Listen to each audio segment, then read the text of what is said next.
Ladies and gentlemen, welcome to this very special edition of Adults Talking About Cool Stuff. This is not a regular ATACS episode. Nay, you are listening to the Persona 5 Spoilercast, something that we've been talking about doing for a while now. And if you are a regular listener of ATACS for our normal episodes, you will know that a lot of us have been playing Persona 5 for a long time. So, without further ado, I'm your host, Paul from Atlanta. And joining me on our panel today is Mr. Nate from Wendell, North Carolina. Hello, Nate. Hello, hello. How are you this fine evening? Doing fine. Excellent. We also have Mr. Flex from Raleigh, North Carolina. Hello, Flex. I think I beat Persona 5 in like 20 hours, so not a long time. You're lying. That is not a true statement, sir. Yeah, you caught me. Yeah. Like I say, it's kind of a long one. And last but not least, we also have Steph from Atlanta. Hello, Steph. Hi there. I hope that I can remember everything. I beat this a long time ago. Yeah, I didn't beat it a long time ago. I think I was the last one to finish it, or did I finish it before you, Flex? I think you finished it like a week before me. Okay. Yeah. So I think Nate got it like a week before me, too.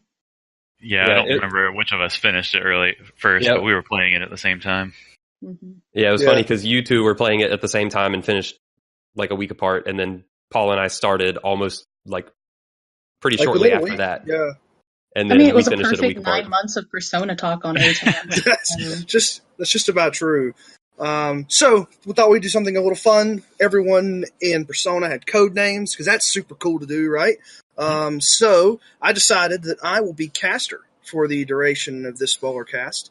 Mr. Nate, since you are such a fine individual capable of pulling many strings, directing entire orchestras, you will be maestro. Mr. Flex, just so you know, I had to think long and hard about this until I realized that every D&D character that you've ever made has been a fighter, which makes me just think that you like to just charge in. So you're going to be Axe. All right, well, that's partially true. Yeah, it's close enough. And Steph, since you're a little bit flighty from time to time, but also really quick, we're going to go with hair. So not bunny, but hair. Okay. And we will not use keep any of the straight. No, we are not going to use those code names for any part of the spoiler cast. I just had a creative spark, and Steph did too, and that's where that came from. And now I feel better because that exists on the internet now. Nice. So, just kind of broadly, I'm going to start with you, Nate. Just give me some broad thoughts about Persona 5. With playing it, where it kind of ranks for you among the series, other JRPGs. Just your general feeling whenever you got done playing the game. Well, let's see. I have not. This is the first Persona game I've finished, so I guess we'll start from there. But as far as in terms of other JRPGs, I think this is clearly. I think Persona has clearly become one of the staples of the JRPG genre, and for good reason. These games are exceptionally well made, very lengthy, as you stated, very deep in terms of both gameplay mechanics and story and characterization and narrative. I overall really enjoyed going through it, even though it took me like 130 hours or something. Jesus. But yeah, I ended up really positive on the game. There certainly not every bit of that 130 hours is perfect, but overall really positive on it. Yeah, and I mean, I guess that's one of the things that I think we should probably go ahead and kind of make clear here at the outset. Like, whenever the game is this big, there's so many characters, there's so much content. We might talk about some of the negative stuff from time to time, but that certainly doesn't mean that the game as a whole is bad. I mean, out of 130 hours, the fact that you put 130 hours into it, I think says something about the quality, even if there are parts of it that you didn't enjoy as much as others. Yeah, totally. And we'll probably get into some of the parts that we don't like. And yeah, I guess it is good to say up front. Yeah. So let's see. We'll go to someone who has an incredible amount of JRPG history. Steph, you've played all the JRPGs ever. right? Oh, that's completely accurate. Every single one of them. Every single one of them. No, So, not at all. but you have played quite a few. So what are your feelings on Persona 5? I think I have a really hard time ranking because I've only played 3, 4, and 5. And it's really hard trying to like figure out like which one do I like the best because they all had like things about them that I like better than the other. But I mean, yeah, 5 kind of tops it. I had the best time playing 5, which I think is what's important, is if you're having a good time or not. Yeah, yeah, and just out of curiosity, do you remember what your game time was whenever you finished up? 145. Okay, so that was Whoa. same. Yeah, I got into Persona Pokemon. I got into that a little bit. Aha, yes. That will certainly do it. Mr. Flex, what about you? You also have a long and storied history with some of this series. So what are your feelings on P5 now that you finish it out? Well, they do call me JRPG Flex, so No one calls you that. okay. We could start. We could start. Yeah. So I have also played Personas 3, 4, and 5. And I also think in general, like I think we're basically at this point with Persona 4, but Persona 5, I think really drilled it home that like to me this is like the premier JRPG franchise right now. Yeah. Final Fantasy and I guess Dragon Quest was more in Japan, but I guess worldwide you would say Final Fantasy and Dragon Quest were kind of like the two top dogs for a long, long time. For a very long time. I mean, we're talking like 3 or 4 console generations. Yeah, at least. But I feel like both of them have fallen off in recent iterations, and I think Persona has really picked up that torch and carried it forward, and Persona 5 keeps running with it, and I think, yeah, this was a really great game. I think my time was like 111 hours, so a little less, maybe. But I mean, all these games are long, and yeah, I think they've continued to do what that series has done well. I think they've refined some things, most notably in like the combat stuff and the social link stuff. I think they've made some cool tweaks from the previous games, and otherwise they keep doing that formula well. Yeah. So I've only played Persona 4 Golden, and I actually played that recently, within the last couple of years. I think I might have finished that game. I think I might have started it in late 2015 and finished it early 2016, something like that. So my experience with the Persona series has all been very, very recent. And when I picked up Persona 5, it was, I mean, I don't want to quite say blown away because I don't want to go directly to hyperbole, but I was very, very impressed with, with the intro to the game, the styling, like everything. Like I was pretty much sucked in from like minute number 2. And I think I ended up finishing the game in about, I was just north of 100 hours. But I was playing not on the easiest difficulty, which is safe. I was playing like one above that, like so easy. And that meant that I didn't have to do as much grinding, which I think might be where a lot of the time differences come in between the 4 of us. I'm sorry, what was your time again? It was just north of 100 hours. I think it was like 101 or 102. And I know mine, I'm sure everyone's has a little bit of this, but mine definitely had some idle time as well. Yeah, for sure. Yeah. I mean, I think I probably only had maybe 3 or so hours of idle time on mine, but there was definitely some. Every minute was spent dedicated to Persona. Yes. And at least for me, I've had a hard time kind of ranking it in my because it's definitely in my top JRPGs that I've played. It just depends on the day of the week where I like Persona 4 or Persona 5 better, but it's one of those two are sort of jockeying for position at number 1, and maybe going through and talking about it with you guys will help kind of suss some of that out. But yeah, so Persona 5 has been in development for a very, very long time. We're not going to go through the entire development history, but Steph, you found a little clip right before we started recording. It was supposed to come out in 2014 for the PS3, I think was what it said. Nailed it. Oh, yeah. Yes. Wait, I would guess Vita instead of PSP in 2014. No, PS3, sorry. Oh, okay, sorry. Yeah. So yeah, the PlayStation 3 console. Yeah. The third PlayStation. Then they made a new engine for it, and they were like, "Hey, we could do so much more cool stuff with this, but it's only going to take a couple of more years to change everything." And I'm glad they did. Yeah. So this is definitely an example of, you can only release a game once, so you can either delay it and then it's good, or you can release it on a schedule and then it could be bad. Yeah. What's crazy is that Personas 3 and 4 came out a year apart from each other. Yeah. Yeah, that's pretty crazy. And then they took a decade for 5. I mean, they did make Catherine in between, but still. Yeah. And that's a gem in itself, too. Atlas does some good things. But and some mediocre things. And some mediocre things, like most publishers. But this story kind of focuses on your protagonist, which the canon name for him is Akira Kurusu. And but you get to name him. I name my character Admiral because I like to be referred to as Admiral by everyone in the game. I like that. Yeah. So, fun fact: name any character that you play a military rank, and that's really fun to read all the way through. So Bungie liked that idea so much they just did it for they just did it for you. Yeah, that's definitely true. The game starts with a little bit of tomfoolery.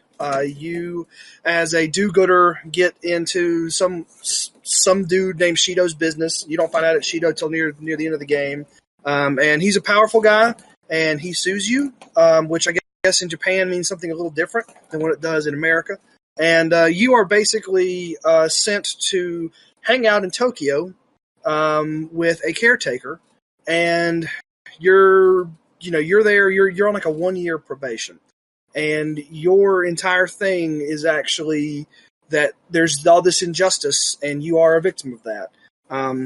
The game starts by doing a flashback, which is really cool. I think it lets you see sort of some of the game mechanics and systems on the front end, and then you keep the majority of the story is told through flashback. Eventually, you will catch up to time in the real world, and that's a really exciting part of the game. And then you'll go through, you'll eventually change a lot of hearts along the way, try to make the world a better place. In the end, you do end up going into the guy who put you in this position, Mr. Shido. You go into his palace, you change his heart. And then after that, you go fight a god. You go full anime. And then you kill the god, or not, depending on you get the good or bad ending. And then everyone lives happily ever after. There's a lot of plot to this game, so if you haven't played it or you want a more proper summary, I'm sure there's like a 2-hour YouTube video somewhere. But there's a lot to unpack. The 2-minute overview doesn't describe, I guess, a lot of the story stuff that makes this game as cool as it is. Yeah, but there's a couple of parts of the story that I think are really, really neat. And to me, the thing that stood out was, when you start the game, you're actually, I don't know what month that is. Is that like December when that's going on? And then you play the majority of the game through flashback. And I think that having the start of the game, you're playing as this really cool main character, but then you get stabbed in the back by people that you haven't even met, and and then you're in a cell, and the majority of the story being told through flashbacks. I thought that was a really clever framing device, and I really enjoyed that, and that was something that they did right at the outset.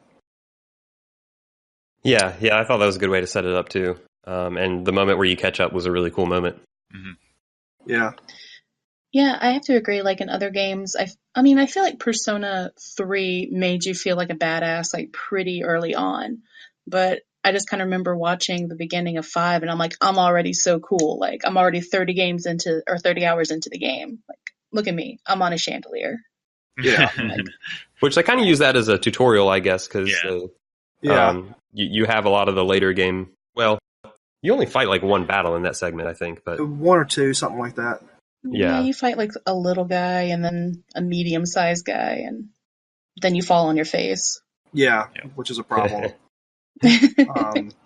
and yeah, so you get captured by the police, then you flash back, and then you kind of start out by hanging out with this guy who's supposed to be your caretaker, but he's just kind of an ass, and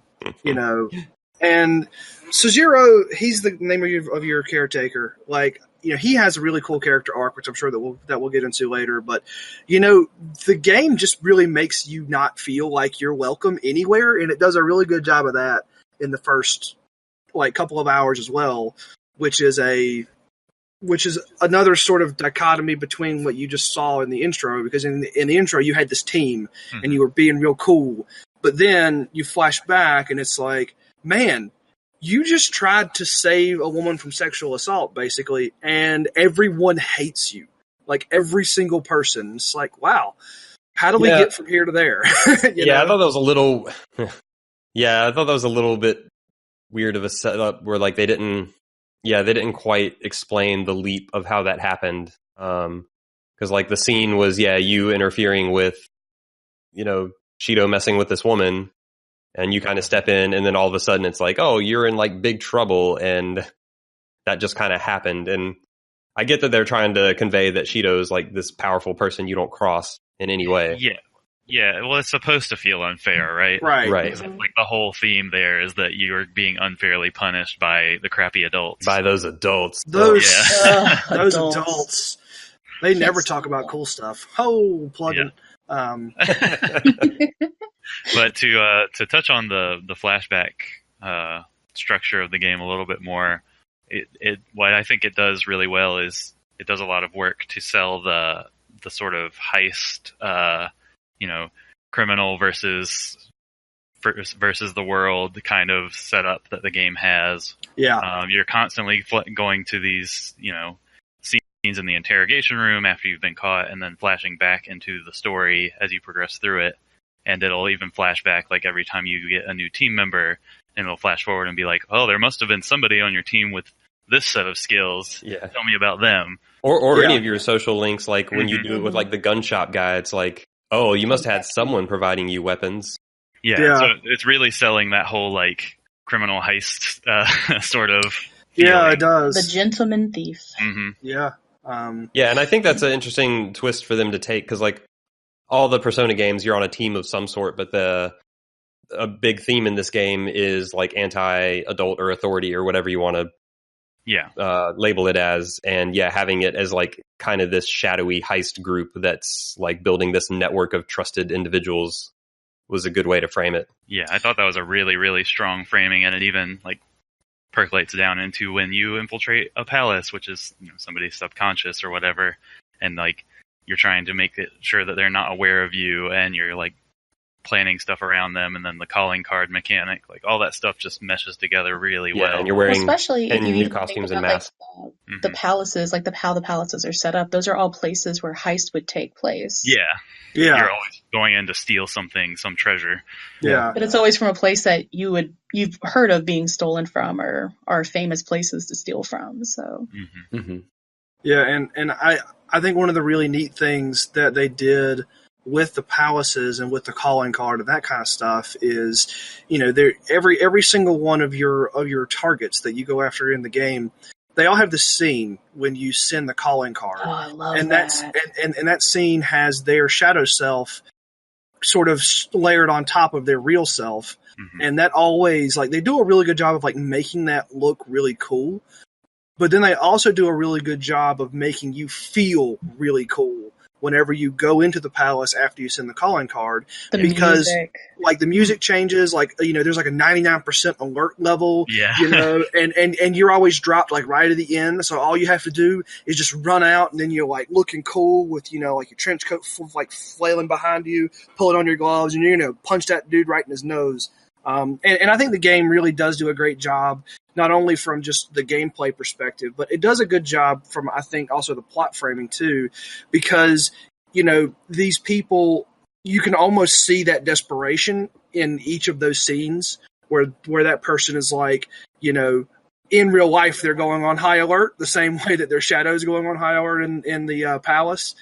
and it just makes it feel that they just do a really good job of making sending the calling card feel like a weighty thing to do. No one just blows it off. Definitely. You know? So I really like that particular piece of it.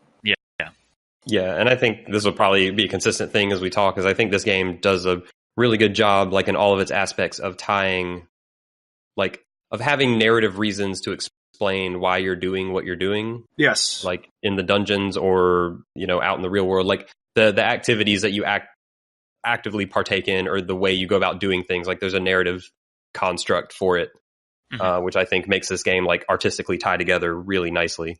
I do think sometimes there can be a little bit too much narrative, like not narrative in the sense that like understanding why you're doing things, but if I had to listen to freaking Ryuji like say for real after On's like, are we supposed to do this? And everyone's like second guessing themselves every 2 seconds. Like if my phone rings again and you guys are saying the same damn thing. Yeah, I feel like Ryuji is the dumb. And there's this character in all the Persona games. He's the dumb one who like is confused and makes them overly explain everything. For real? Presumably for the player's benefit to have that explanation, but it does feel a little overwrought. I did appreciate though, like after the big spoilery bit, they're like, you can go talk to Futaba if you don't understand what happened. Right. And she'll tell you more about it. And I'm like, thank you for cutting out like 30 extra minutes of like exposition because I didn't want to listen to it. I got it. I'm good. Mm-hmm. Yeah, and we talk about having good reasons to go into all of these palaces, and I think that they did a good job of kind of flipping that on its head halfway through the game because you spend the first 3 palaces, basically going after the air quotes bad guys, right? Well, then the 4th palace, that's when you go and you're basically changing Futaba's heart to make her a member of your party. And I thought from a narrative standpoint, it just sort of took what they had established had been establishing as a sort of cookie cutter thing of like, here's the bad guy, find out about the bad guy, go invade the bad guy's palace. And then you get to Futaba and it's like, she's forcing you to do this through, one of her online aliases to, threatening to basically to expose who the Phantom Thieves are, and she wants you there even though she doesn't, like, her subconscious still fights you along the way. And I thought that was a really neat way for them to kind of take that formula that they had been sort of giving you and then just turning it upside down a little bit, which I thought was kind of neat. Yeah, I like how some of the later palaces like Futaba's and also Sei's, they kind of like turn what they had established on its head a little bit, but I also don't want to sell short the way they build up the more straightforward in a way villains, because I think they do a really good job at making you hate people like Kamoshida and Madarame and those people. I could have hated Kamoshida anymore as a person by the time I got to killing easily him. The worst. Yeah, and like contrasted with like your typical JRPG villains, like these are people you hate because they are real people doing messed up stuff like in real life. Mm-hmm. These aren't like trying to, these aren't Kefka or Sephiroth villains. Like they're people in the real world treating others badly. Yeah, and it does help that a lot of these villains, I think all of them, except for the God of Control, Yaldabaoth, of course, they were all derived from like real things that happened in Japan. Like, so these were all people that, I mean, and of course they changed things for the game, but these people that they present to you, these are people that ended up getting arrested and sent to jail for the kind of stuff that their in-game counterparts did. So they were drawing from real life. And I think, especially in the case of Kamoshida, they just nailed Kamoshida. He was the first guy that you went and fought. And, I hated that guy. Like, I'm pretty sure I went into the palace the first day that I was able, and I just tore him apart. I didn't even wait until near the end, which is what you're supposed to do for gameplay purposes. I was like, nope, I'm going to go in here and I'll punch this dude right in his face. But I have a question for you guys. So, like, how they built up Kamoshida, and I have to, like, Madarame, like, like the very end had a pretty solid like twist with, well, I guess this is the spoiler cast, so like, you know, with Yusuke's mom and everything. Like that was pretty cold-hearted and evil. Other than like the sad robots and like Haru's dad's palace, because I don't remember his name because he didn't really leave a big impression on me. I wasn't really that as Darth Vader invested. dude.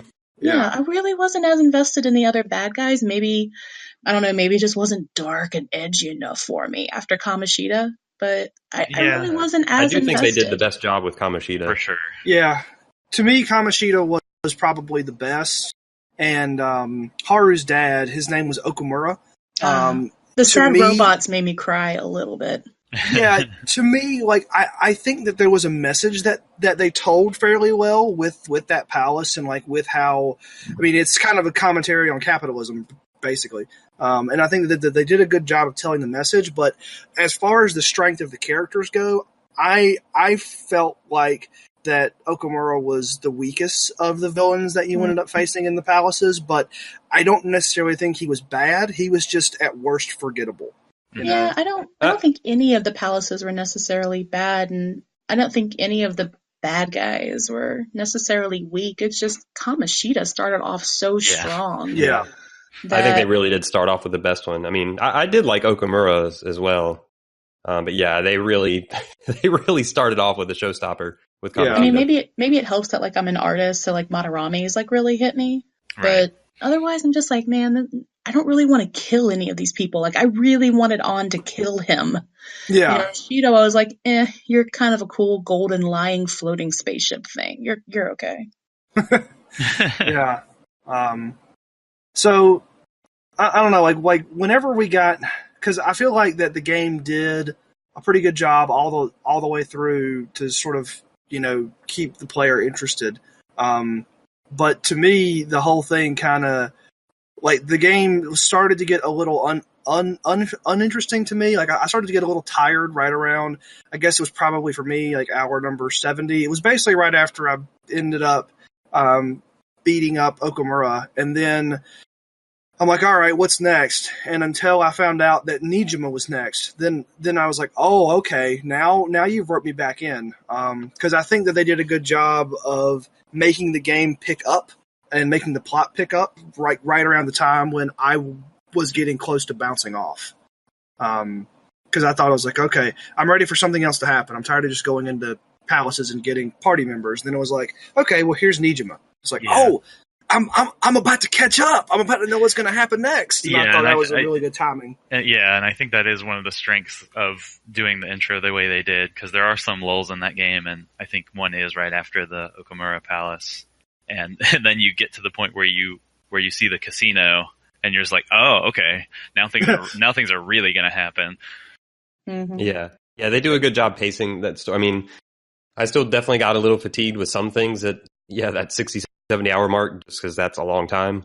Yep. Same. But they do a good job, like, shaking up the story when they need it. Yeah. So I guess, I mean, you know, at some point you end up, like, you do end up catching up. And I thought that the scenes around Akechi, you know, like, killing you, I thought two things. Number one, that is incredibly cool. But then number two, there was this well-formulated plan that you, the player, knew nothing about. Yeah. It's not well that was executed. a little contrived. Yeah, I mean, like, it was contrived in the sense that it was certainly within all of the characters' like abilities and expertise. The part that felt contrived to me was the game had never introduced a lack of player knowledge in that way until that point. Like, pretty much every single thing that you were doing as main character, there wasn't anything else going on in the background that you really didn't know about, you know? And that was something. But does it matter? Because you got that really cool cutscene where, like, you're dead, but then you were just kind of smugly sitting there, like, I'm cool. No, it was cool as shit, but it was a very contrived plot point, and the way that they did it, they had never done that. You see that broken plot point? Don't worry about it. You look really cool. Yeah, I feel sitting like in this chair. Yeah, I feel like they wanted to have that cutscene where you die, and then they here's where it feels contrived to me. Is it felt like they wanted to have that cool cutscene, and then the hoops and like weird back explanation they had to like conjure up to make that a possibility. Mhm. It felt really Yeah, don't worry about that.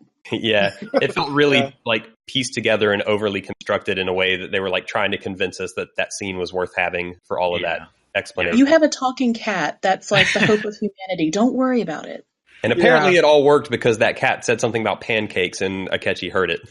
Right. I actually Yeah. caught that. I caught that at the beginning, and I was like, are they just not going to say anything about that? Okay.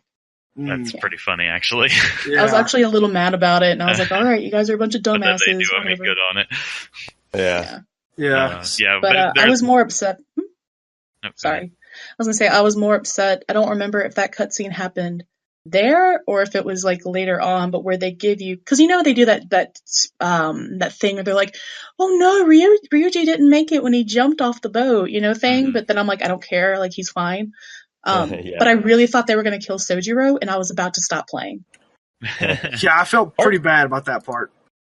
Part of me almost wishes they would have like because they so many times in this game they like flirted with a main character dying, Yeah. but they never did, and I never felt like they would actually kill anyone off. Which It should have been Haru, because you know I didn't care about her. I like Haru, but they like it made it like I never took any of it earnestly because I never seriously thought they would kill off anyone.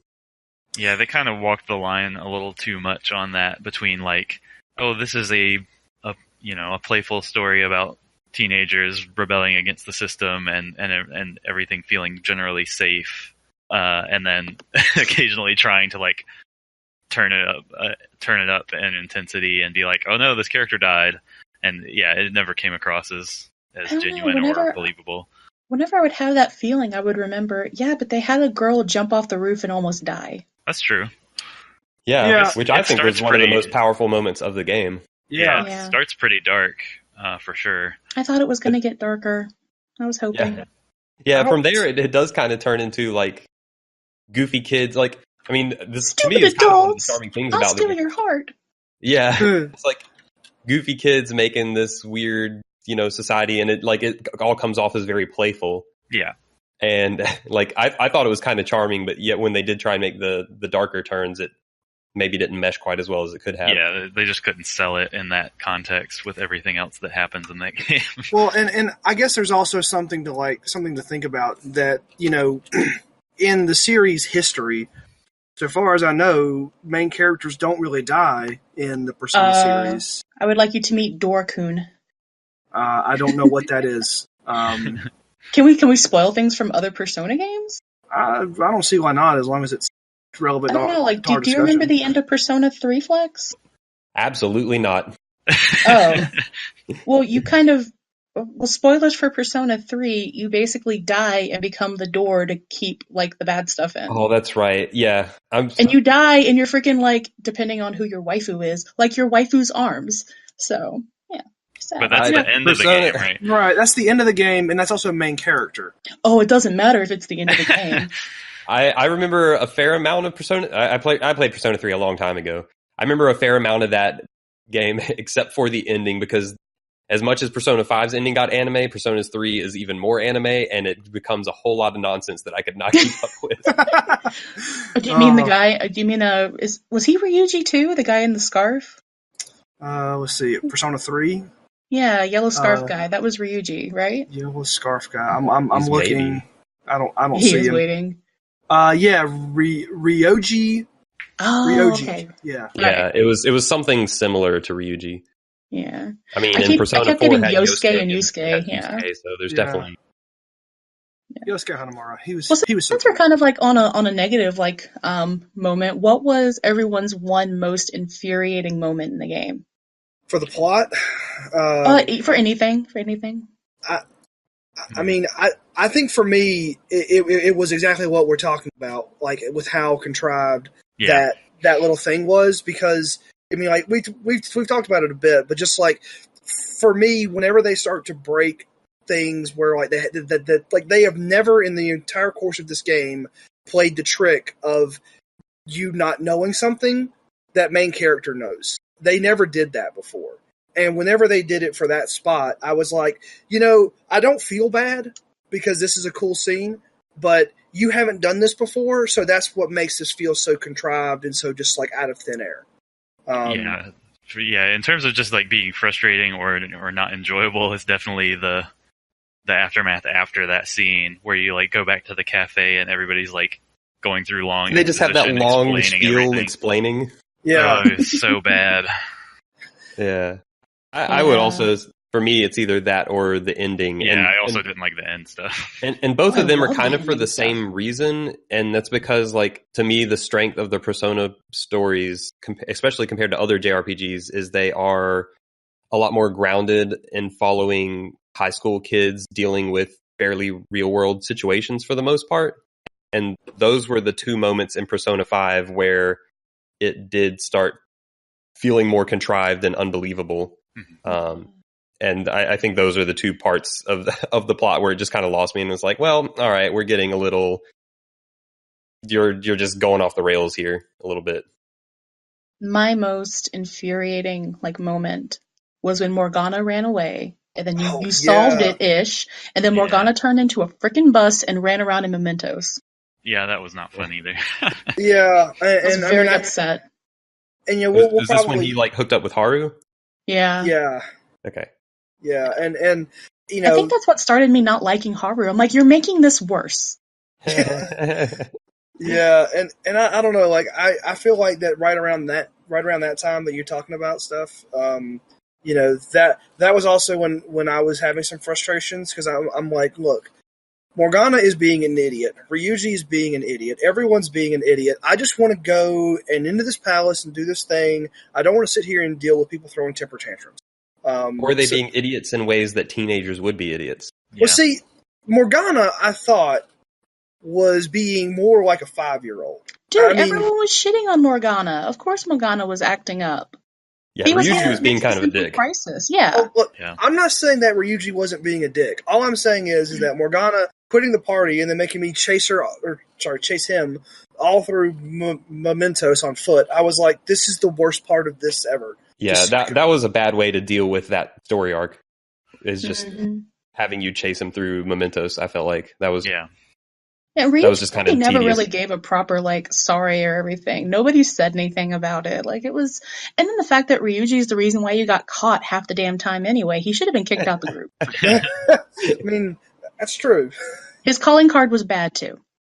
Well, it wasn't until Yusuke showed up and gave them some graphic like insight. Futaba had the best calling card ever, though. Whenever you got plastered on all of those billboards all through Tokyo, that was a great moment. Yeah, that was a great moment. That was that might have been my favorite like cutscene in the game. Like that was really cool.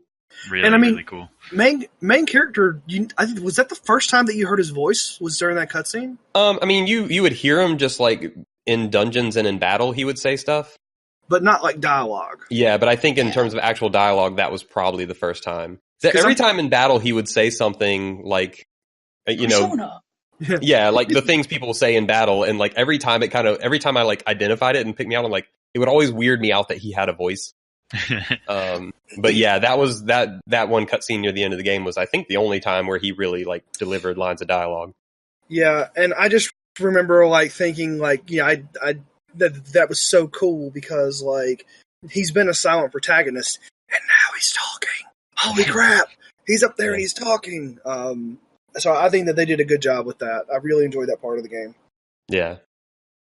Ryuji's little smirk at the end. So Nate, Flex, the two of you guys, you didn't really like the ending when it went full anime. That was not something that you enjoyed. I did not. Nope. I think my biggest problem with that, the whole, part at the end where you go to the bottom of Mementos, like I was on board with the idea when they were kind of just like, we're gonna, go and cleanse the public consciousness of its bad tendencies or whatever. I was like, okay, I kind of see what you're doing there, but the way it just kept escalating and kept going, I felt like was just kind of against a lot of the themes of the game before that. Yeah, because I felt like so much of the themes of the game and like so much what you had done so much throughout the game were seeing people, like seeing real people, real adults, like do bad things that are reasonable for actual reasonable in the sense that like they could happen in the real world. Like, like going back to the Kamoshida example, like he was treating students in this school terribly. Right. And in a way that could happen in real life. And once you got to that ending sequence, then you started getting into like these world affecting things of like taking, like eradicating bad things in the public consciousness at large and fighting gods. And like once it started getting away from that like more personal, somewhat grounded like evil, it started to lose me a little more. Well, and I think part of it for me was that it felt like it was taking like all of the responsibility away from the people in the game. Yeah, and that's kind of one thing that I wanted to hit on was, Nate, you just kind of said it, where in every previous palace in the game and like all the game's previous narrative said that once you get a person to sort of like confess, then the public as a whole just turns on them. I mean, and kind of rightfully so. So it's almost like the public itself is a fundamentally like just or good thing. Right. You just have to, bring these bad things to light, and then, society and justice will take its rightful course. And then they do kind of just say, actually, it's the people themselves that are getting screwed up. And it's like, well, wait a minute. Yeah, okay, so but then they do another one, and it's not actually the people. Actually, it's an evil god. Yeah, nobody's actually bad. And that weird even furthermore, they're like, well, yeah, but all these bad people, the only reason why they have palaces is because they're so individualistic. And I'm like, yeah, because one of them's like a pedophile. Like, that's not a good thing. Right. Yeah, and that weird twist, like after Shido confessed things and like the public didn't react, then it was like, that was I liked that. Yeah, it was really strange, and then it kind of led into all the other, like, I felt like that was the moment that kicked off the ending, like getting away from what I liked about the game story. Yeah, I guess like everyone not turning on Shido though, like just that's what made it feel like real. Like I felt like there's possibly examples of leaders doing bad things and people excusing them right now. Yeah. It was a little real. Yeah, I can totally understand that, and that makes sense. I guess in the context of the game of like everyone else you had gotten to confess, like people just flipped out.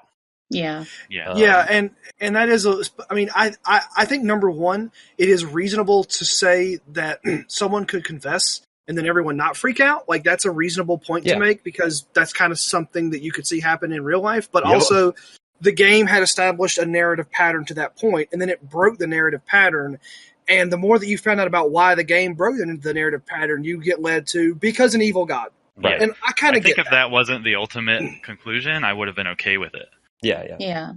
And the game is. I mean, I felt cool. I felt cool playing the end, but from a story standpoint, it was. Yeah, it kind of went off the deep end a little bit. And the game like has a lot of. One of the things I thought was interesting about the game is it has like a lot of I don't know what the right way to word it is, but like your activities take place in the social conscience a lot more than they have in previous Persona games. Like Personas 3 and 4, like you were doing your thing in the shadows and nobody ever knew about it. Like I mean, in Persona 3, it was literally during this hour where everyone else was unconscious. So like. But in this game, like you have a fan site, like you see that little, like on loading screen, like you see the little poll of like how much people like you, like adjusting during the game, and you're getting your side quests as requests from users on the fan site. So like they play around with like modern technology in fun ways with that stuff too. Like I thought that was like a neat and fun way to like integrate that stuff into modern sensibilities and have fun with it. Yeah, they did a really great job sort of capturing I guess maybe what I'll call the essence of the internet on those like loading screens. Yeah. And because like some of the stuff was like super dumb, but it was always super dumb in a way to where it's like, I have read that at the bottom of like a news story somewhere. I've read that Yeah. Some person typed that comment at the bottom of some story somewhere. I know it. Yeah. I love the little comments on the loading screen of like, I don't even know what any of them are off the top of my head, but they always made me laugh. And they like all like those little touches to me really feed into like, oh, we're a group of goofy kids, like, you know, we're out for justice against the evil adults, and like we're donning costumes and coming up with code names and like, you know, really getting into like internet fame because that's what people are into nowadays. I don't know, there were just some like, it felt like they were having fun with a lot of those touches. Yeah. Well, I mean, like Mishimi was a really great example of like the internet fame. Like in that story arc there, I really, as much as I don't like the guy, I don't know why I didn't like him. I really enjoyed his story arc. Yeah, he was a little bit of a creep. That kind of enjoyed doing it. But yeah, I mean, like seeing him, seeing how sort of like fame can like corrupt, which is kind of what it did to Mishima. I mean, they did a pretty good job telling that little story arc, I think, too. Because I'm pretty sure I made all the wrong dialogue choices with him whenever I was like doing the Persona hangouts. I didn't realize how I went and looked it up later. It's like, oh, there were right answers to those. Oops. Pretty sure I just pushed him down that path. So Yeah, I think like before you went into Mementos after him, I think it was like the time before they said that that's what they were going to do. I was like, this guy is going off the deep end. He's pissing me off. Yeah. I want to go punch him in the face. And then I got to. Well, I think probably, I was just skimming over the rest of the plot summary on the wiki, and I can't really find anything else that really jumped out to me that I was wanted to talk about. Actually, yeah, I guess the one thing that I just remembered was Akechi's sacrifice. I thought that they actually did a pretty good job with that, because that was something that I thought that could have gone sideways, but they did a good job of sort of walking the line of Akechi between a sort of frenemy and then eventually just someone who does sacrifice himself. I think that they did a pretty good job with that. I like that little arc. Yeah, I think that was. I'm on the fence about it. Yeah, I like the arc they were going for. I felt like the execution, like the turn, happened a little quickly, maybe a little too quickly to be believable of him. Like, because he was like really adamant about being your enemy for a long time, and then like the turn from him being in that position to being like, oh, okay, I'm on your side, was really quick. Yeah, but I saw it. I mean, I guess I saw it more as a like Akechi realizing that in his search for truth, he was just living a lie, and he wasn't necessarily sacrificing. Like, yeah, he was sacrificing himself, but he also just didn't want to live anymore, too.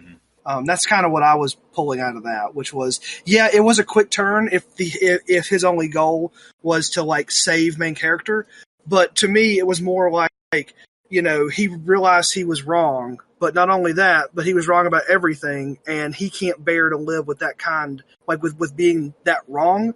So he's going to go out. He's at least going to go out with a bang. I don't know. Like I felt like, and this is hyperbole. I don't remember exactly how it went, but it's like he dies, and it's like, dang, I feel like I understand Akechi a little bit more, and I'm like, no, I don't. Yeah, that one. So that like going from like rank 9 to rank 10 with his confidant. Yeah, that one was a little bit like, maybe not. So, well, that's all. I would have probably been more on board with his turn back to like save you if he would have like not been portrayed as so insane for like 2 or 3 boss battles directly before that.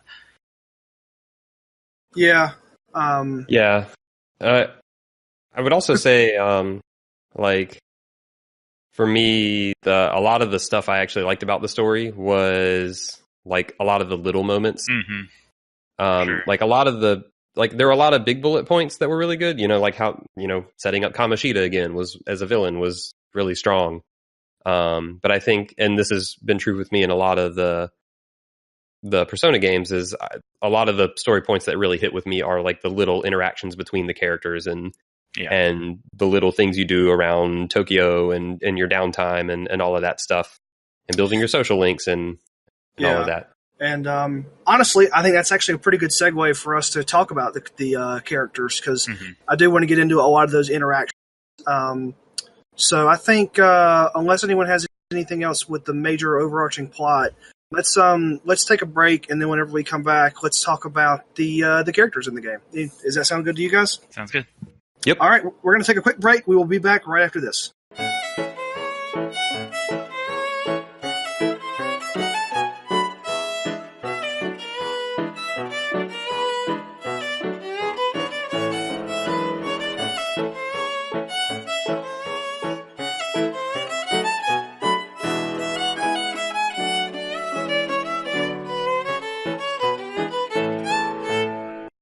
Ladies and gentlemen, welcome back. You are listening to the ATACS Special Edition Persona 5 Spoilercast. We are adults, we're talking about cool stuff, and now we're going to talk about the characters.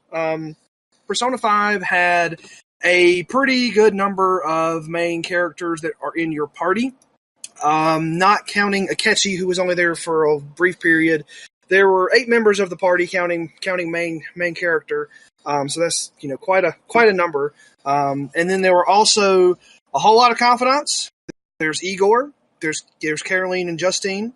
Then there's the folks that you talk to on a semi-regular basis. But I thought as far as the characters for this game go, they were a little up and down. I think that this is the spot where I might be having the in between Persona 5 and 4, trying to pick out which one I like better.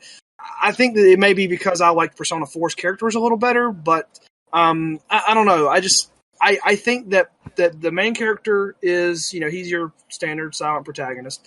But I don't know. I thought he looked kind of like just kind of cool. I thought he carried himself well. His art style was like with the shaggy hair, I think played in a lot to his actual character. And then the first person that you meet is Ryuji, which to me, Ryuji, I think he was kind of like fun once you got past the fact that he was as dumb as a sack of rocks. But it took me a long time. Aww. I mean, it really did. Because once I realized that he was just sort of like comic relief, then I started to like him better, but it took me until hour 50. The first 50 hours I was annoyed by how dumb he was. But then I'm like, you know what? That's just his shtick. And then once I realized that, he was better, but I don't know, I don't think I liked him for half the game. He's just a super genuine dude who tells you what he's feeling. That's true. Yeah. And he makes your cat run away because he's an asshole. Yeah, he's because Personas 3 and 4 had that character too between Junpei and Yosuke, and I've never really related to any of them, Ryuji included, because yes, he's really genuine in a way, but he's also I don't know, he just doesn't really. Maybe this is a little harsh, but he just doesn't seem to have a lot of substance to him. He's just kind of they're just talking a lot and not really saying much meaningful or contributing to much. He's just, I don't know. He is mostly comic relief, I think. He is definitely comic relief. But I think he does provide some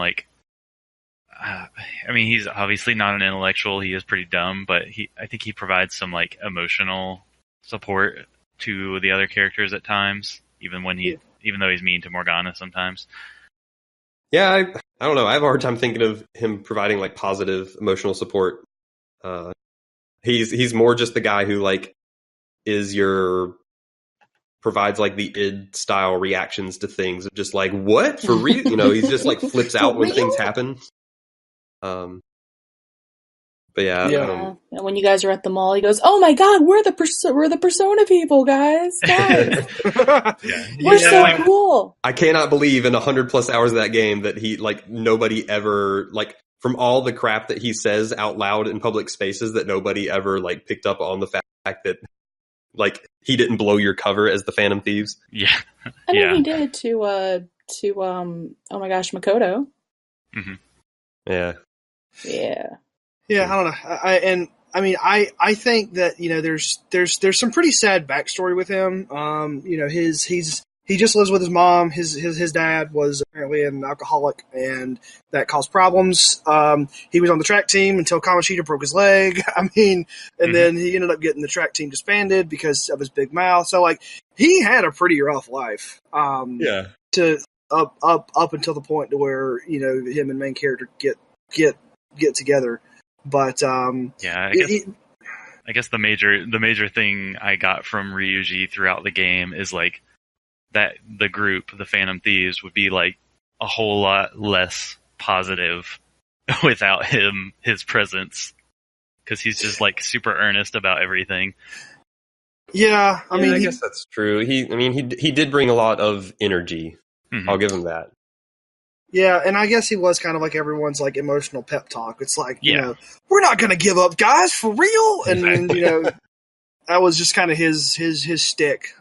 He's not deep, and he's not gonna figure out what's going on, and he may not understand most of what's going on, but everyone picks on him about that the entire game. Yeah, he is somebody that everybody leans on at some point. I feel like, even if it's not super overt, he's just a positive force in the group. Yeah, and I think that like I said, once I kind of got to the point to where I just sort of stopped taking him seriously, it got a lot better. But yeah, and to be clear, I don't dislike Ryuji. I don't know. I didn't really connect with him in any way. Yeah. So who were better? I liked him a lot, actually. Who were better frenemies, Morgana and Ryuji, or Futaba and Yusuke? I liked Futaba and Yusuke's interactions better. I don't like anything involving Yusuke. Oh, okay, hold on. I was waiting for that. Hold on. I'm not gonna attack you. I would like to know, what don't you like about him? I'm being hyperbolic. I just thought he was super bland. Okay, that's fine. You're wrong, but it's okay. I think he's the one character that you kind of could remove from the group, and it wouldn't really change. For me, that's Haru. I didn't think Haru added much of stuff. I could see thinking that Yusuke may be kind of plain. I think that his confidant thing with main character was hilarious. But I don't know. I think that Haru is probably the weakest of the characters, at least to me. So I agree, but I have to admit I didn't play through any of Haru's social link stuff at all. So I might be judging her far too harshly. Yeah, and I think that's what it is for me with Yusuke too. I didn't do his social link stuff because I found him bland and felt like all he ever wanted to do was talk about how he's an artist. Yeah, I think that's what a little. Yeah, and I think that's what it is, because I think you're also right that Haru's probably the other character who didn't really contribute that much. I played through I played through everyone's confidant all the way, and I think the struggle she went through on her confidant was more interesting than Yusuke's, and I think based on similar to what Nate said is I feel like everything he did and talked about was about art, and don't get me wrong, I'd nothing against art, but I felt like all the other characters had a little more diversity to their character and their personality.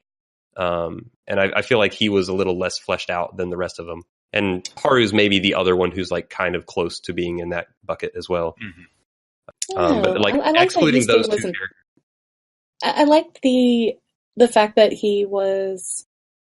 I found him very earnest, and I thought that it was kind of cool that he was socially awkward. I don't know, I can't really pinpoint too many characters that have that kind of, oh gosh, I don't know if I'm going to get blasted for saying this or not, but he kind of felt Aspergery to me. Where he didn't quite... I could see that.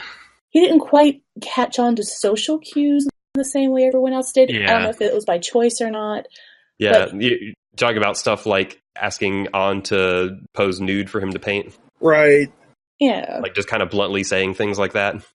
Yeah, not really understanding why it was a big deal. But there is some aspect of that, being, like I said, maybe it's just because I'm an artist, so I relate to you, Skate, like in a lot of ways. But like, you paint enough nude models, and you're like, it's fine. I've seen so many people naked. I don't care. Yeah, I mean, because like at some point, yeah, it's like a normal just thing. Yeah. And I don't know, like I think that the other thing that he did that was kind of funny and just kind of made him stand out to me from some of the other characters was there was this one scene when he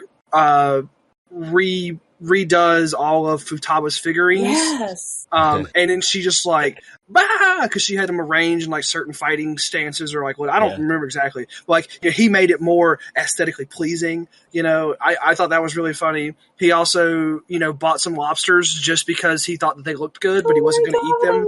And like, I mean, like those are like little things that did make him stand out to me more than someone like a Haru. And you know, I'm not going to say that, you know, if I'm ranking the characters, which we should not do that because that would take a long time. But if I was ranking him, he wouldn't be at the bottom because he does have those couple of like super memorable things. At least for me, that I was like, yeah, you're hilarious. You have no idea what you're doing. Like, there's also, well, I think he does know what he's doing. I think sometimes when you're in the art world, you can sometimes forget to be a decent human being. Because all you're constantly thinking about is art and aesthetics and rules and composition, and you're constantly thinking in this like different way to create art that people demand of you. And the fact that he does things like, you can't hurt these lobsters; they're amazing. Like, it's weird. I definitely got the sense that he just had a different worldview than everybody else, and I think that just made me have a hard time connecting to him. Like, how weird is it to go into like a girl's room that has like such bad anxiety and just start touching all of her stuff? Like, how daft are you? That's so rude. But he's overcome by this, like, I have to make art. Right. Thing. Yeah, I think it was like, and yeah, it was like almost every time he spoke, it was related to art. And it's like, you meet those people who are like so into one thing, they don't know anything else. Yeah, and they're hard to talk to. Yeah, and whether it's art or anything, like, it doesn't matter what the thing is. For him, it was art, and it's just like, it made him feel like not as dynamic as the rest of the cast to me, and his interactions felt a little more one note. He did have his cute moments, like the thing with Futaba and the figures. Like, that was definitely a good moment, but it still felt like every time he opened his mouth, I'm like, oh, he's going to say something about art, and then he did, and it was just like, and he does, like, it was like it became a running joke in my own head of like just expecting him to say something about art, and I guess I would have wished him to be a little more fleshed out because I felt like so many of the other characters were more fleshed out. Gotcha. I did cringe a little bit when he had like main character pose as the crucifixion of Christ in a church. I was a little like, yeah, that one was. I laughed, but it was awkward. Yeah, and I don't know, like, you know, whenever we talk about, you know, a lot of main characters' interactions, you know, with the other members of the party, you know, I really liked the entire sort of confident thing that you had with Makoto. So, like, at least for me, you know, I think Makoto is one of my favorite characters. Yeah, for sure. I feel like that Makoto was one of my favorite characters. I thought she was very strong, and I mean, but it was. I mean, I think it's also a little bit cheating too, because her sister had such a big role to play in the game that I think that, you know, that sort of made her more interesting by proxy as well. True. Yeah, it gave her like more stuff to do that fed directly into the plot. Yeah, and Makoto was the person that I ended up romancing in my playthrough, and you know, just like, I think that they did a good job kind of nailing her as, like, the, you know, this like super student, but also who has a hard time like relating to people. Yeah, I think that they did a good job of, like, you know, really, really nailing that, but then also sort of pushing through it and pushing past it and seeing her kind of grow as a person. I feel like that she was one of the more well-rounded characters in the game. She's definitely one of my favorite characters, but I think one of my least favorite side stories. I kind of feel like it was just the same side story as Oya with the, like, you're gonna pretend to be my boyfriend. Like, I liked her a lot. I loved her character development through the game and through the stories, but I hated her side story. Yeah. I might agree that her confidant was not one of the stronger confidant arcs. I mean, I still liked it.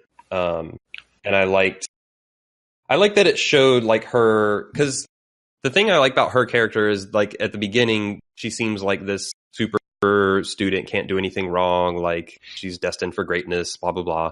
But like, I think they do a good job at like showing how much pressure she feels like she has on her, and how she's not confident about everything she does, and like how she's just trying to do her best. And they do expose her flaws and where she's not always perfect. And they do a good job at humanizing her throughout the game. And the thing I liked about her confidant side arc is it showed her caring about another character. I forget that other girl's name, but like she was really looking out for that other girl. Yeah, Aiko.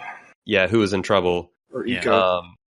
So like I thought that was a good way to flesh it out. I think the like pretending to be her boyfriend thing was a little silly, but the rest of that arc I did like, and I think like a lot of she did have like a lot more opportunity to be in the spotlight because her sister was a big part of the story. But I also got the sense that like she was a character who like really wanted to do the right things all the time, and that was very difficult a lot of the time, but she would still push through it. And she wasn't as perfect as like it I think appears to a lot of people, especially at the beginning of the game. Yeah. And like as you got to know her better, you saw the parts where she wasn't perfect, and that made like her whole like, I don't know, really striving to do as good as she can at all times. Like I did hit not home like a her little at better. first, but every time Sai talked to her, like I would start to feel bad for her. And then when Akechi like shit on her at school, I was like, you know what? That's bullshit. And then I started really liking her. Yeah, she has some really good like humanizing moments I guess it's like the third palace where she becomes like heavily involved with the group. When she starts like being commanded by the principal to find out who the Phantom Thieves are. Right. And like when you first start meeting her and she's like poking her nose into things, I think you're kind of supposed to not like her. Yeah. She's a little bit intimidating because she is portrayed as that like really capable person. But then you do get those like insights into what all the different people in her life are pushing her into, and it is very humanizing, I think. Yeah, I think in some ways she has like some of the biggest growth of your party members. Yeah. She has a lot of those moments where she kind of comes to understand the bigger, because it's easy when you're like a high school student to just be very absorbed in high school and getting good grades and being in clubs and class president and all that stuff. And I think she has a lot of moments throughout the game where she realized there are bigger issues and bigger problems, and she kind of comes to understand the world more. Right. And I think those moments are pretty good. Yeah. And I think that she's probably one of the few characters that I started out like Steph was saying, I actively disliked her, you know? Yeah. And then by the end of the game, she was probably one of my favorite characters. Yeah. So the fact that like my reaction to her could go from "get this bitch off my screen" to "hey girl," it's like, you know, 100 degrees, which I think speaks to the quality of like the writing and the quality of the character progression. Until you find out that is not her hair that is doing that cool little twisty thing, that is a hairband. My headcanon says that is her hair, and I don't even know what you're talking about. She's got that cute like braid across the top of her head. Yeah, like that's she has not good hair. She's got great hair, but that's not her hair. That's a headband. Huh. I'm trying to find a good. I didn't find a picture of this. I'm just going to try and get. Unless the internet lied to me, but why would the internet do that? Well, the internet would never lie, so I feel like it did lie about this. Here we go. So apparently, the little headband thing is so. There you go. That's a headband. Huh. Yeah. And for those of you who don't have the benefit of looking at our Discord chat right now, there's a picture of her with the band and without the band, but it looks just like a hair braid. I don't know that I ever inspected the character model closely enough to even notice that there was something there. And you call yourself a fan? No, you can thank Reddit for that. But while we're talking about favorite characters, let me talk about the girl I dated. Probably my favorite character, An. Okay. Yeah, she was pretty cool. I loved me some An. I think the most amazing thing about her is how she handles like confrontation and how she handles like in her little story arc,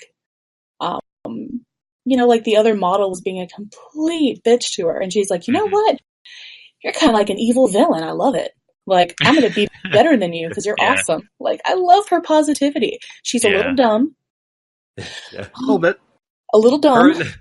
Her and Ryuji feel like a somewhat similar space in that regard, and that they're like have the they're kind of for comedy. Yeah. But yeah, But I did like An a lot. Or how she handles like failure is probably one of my favorite things ever. Yeah. Mm-hmm. I'd agree with that. For me, like the main thing I think of when I think of An is like for most of the game I kind of ignored that you could give like gifts to other characters. Mm-hmm. And I was just not really paying attention to that whole system. And then at some point I was like, oh, I should probably be doing this, right? Like I should probably be giving people gifts and like talking to them and stuff. And I was the only one that I knew like exactly what to get for them was to get An chocolates or desserts of some sort. Yep. Right. So I was just always buying her desserts. Yeah. The one thing I really liked... That's how you handle wooing girls in real life too. Indeed. The one thing I really liked about her arc, and this is a lot of her confidant arc, is like they obviously play her up as someone who's really beautiful and she's into modeling and all that stuff. And they spend a lot of time in her arc, like as Steph mentioned, like showing other people in that line of work who have like a really high opinion of themselves. And I like that, like her reactions to that usually like she came across as someone who's like was very genuine and like didn't have like a big head about herself, even though she is, very beautiful. Right. And, like, I liked all of that stuff about her. Like that they took a lot of chances, like opportunities to like show that no, she's just a real normal person. Yeah. And like make her really relatable in that way. Yeah. I have one big complaint about An, and it has nothing to do with what she's done. When she gets shocked or whatever the fainting thing is, I hate that they put her in this weird like butt up position. Oh yeah. That really bugged me so much. Yeah. That was bad. That bugged me. They did it the most with An, but I think they did it with all the female characters, and it did annoy me throughout the whole game. As there's a lot of camera positioning and posing and stuff. That's turns out Persona still treats a lot of its women characters super weirdly. Yeah. Well, okay, so this is, I have not 100% fact checked this, but speculation is that the reason why you can date like older women and everything, like they're trying to be a little bit more liberal with that, but the speculation was that they were going to start like letting you date like same sex. Like there was supposedly a file in Persona 4 where you were going to be able to date Yosuke. Yep, I remember that. But they didn't do it. They haven't taken that step. I'm pretty sure this is the first Persona where there's been an on-screen kiss, even. So I'm really confused by their butt up in the air cat suit and penis monsters, but we can't. We can't tackle some of these social. The penis monster ain't a new thing. Yeah. No, it's not. It's not. He's one of my favorite monsters because he's ridiculous.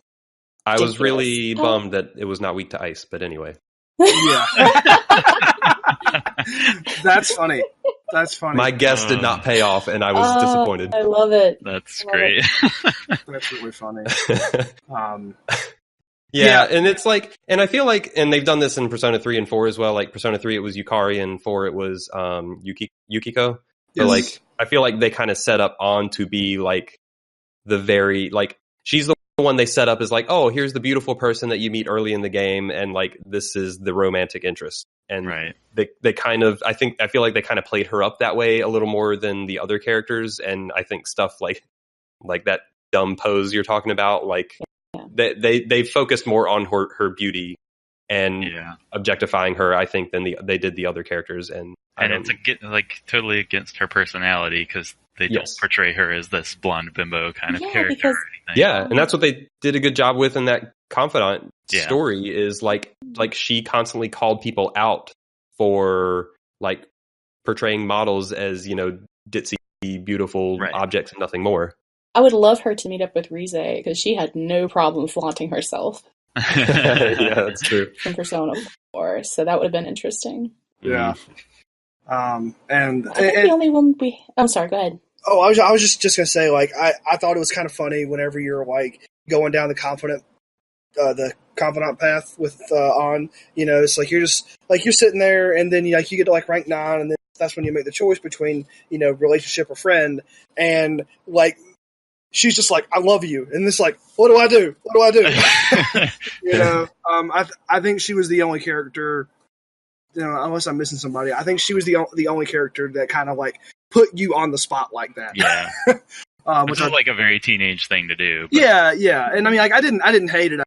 I was just like, oh, okay, at least they make it easy for me to know which option to pick if I just want to be friends. Yeah, and that was the first one of those that I hit, and I was just like, what? I will add that I felt like... Go ahead. Oh, I was just gonna say, and then Nate turned her down, like he broke the hearts of all the women in the game. I just played a heartbreatri. You did, you jerk. I did feel like a complete ass though when like An shows up for chocolate with me, and Morgan is like, oh, I see, and like walks out. I'm like, no, I'm so sorry. See, I couldn't date On because, you know, Morgana really had his heart set. He did. I broke his little kitty heart. Yeah, I couldn't do that. But the only other main character we haven't really touched on very much is Futaba. And speaking of like the whole waifu thing, I couldn't. Yeah. She's so little sister. Yeah, and I know she's also only supposed to be like 2 or so years younger than everyone else. But yeah, like 1 or 2, but they write it like she's like 6 years younger than everyone else. Yeah, the way they write it, she seemed younger. Her age doesn't really matter to me. It was just like the way she acted towards you. Yes. It was just like, no, I'm good. Yeah, it felt like more of a brother-sister relationship. Yeah. Mm-hmm.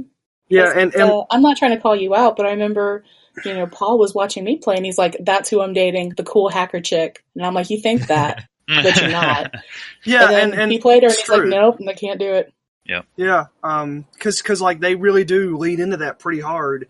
With, you know, Futaba is, you know, getting out in the world, and you're kind of that person who is there as like a big brother figure to like help her acclimate with society, and it almost feels kind of scummy, you know, in a way to just be like, all right, we're gonna date now, because she has if you no took idea. That path, it would definitely feel like a little bit of taking advantage of. Yeah, even Sojiro's like, don't do it. Yeah, yeah.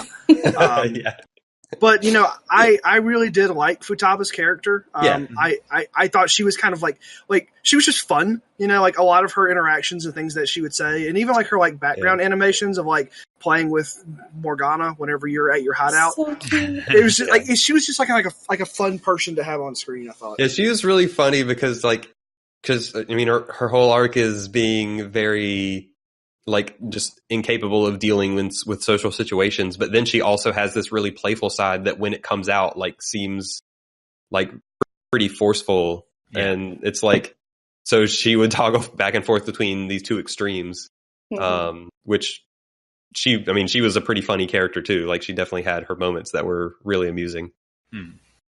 Yeah, and all right, so one of the things that I've thought that Persona 4, I didn't think it did a great job, was it turned Rise into your sort of like Overwatch kind of person, you know? Yeah. And I didn't really felt like that role fit very well. I mean, eventually it was fine, but I thought that they just about nailed it with having a character to fulfill that like Oracle kind of role. I mean, and that's even her, you know, her code name is like Oracle.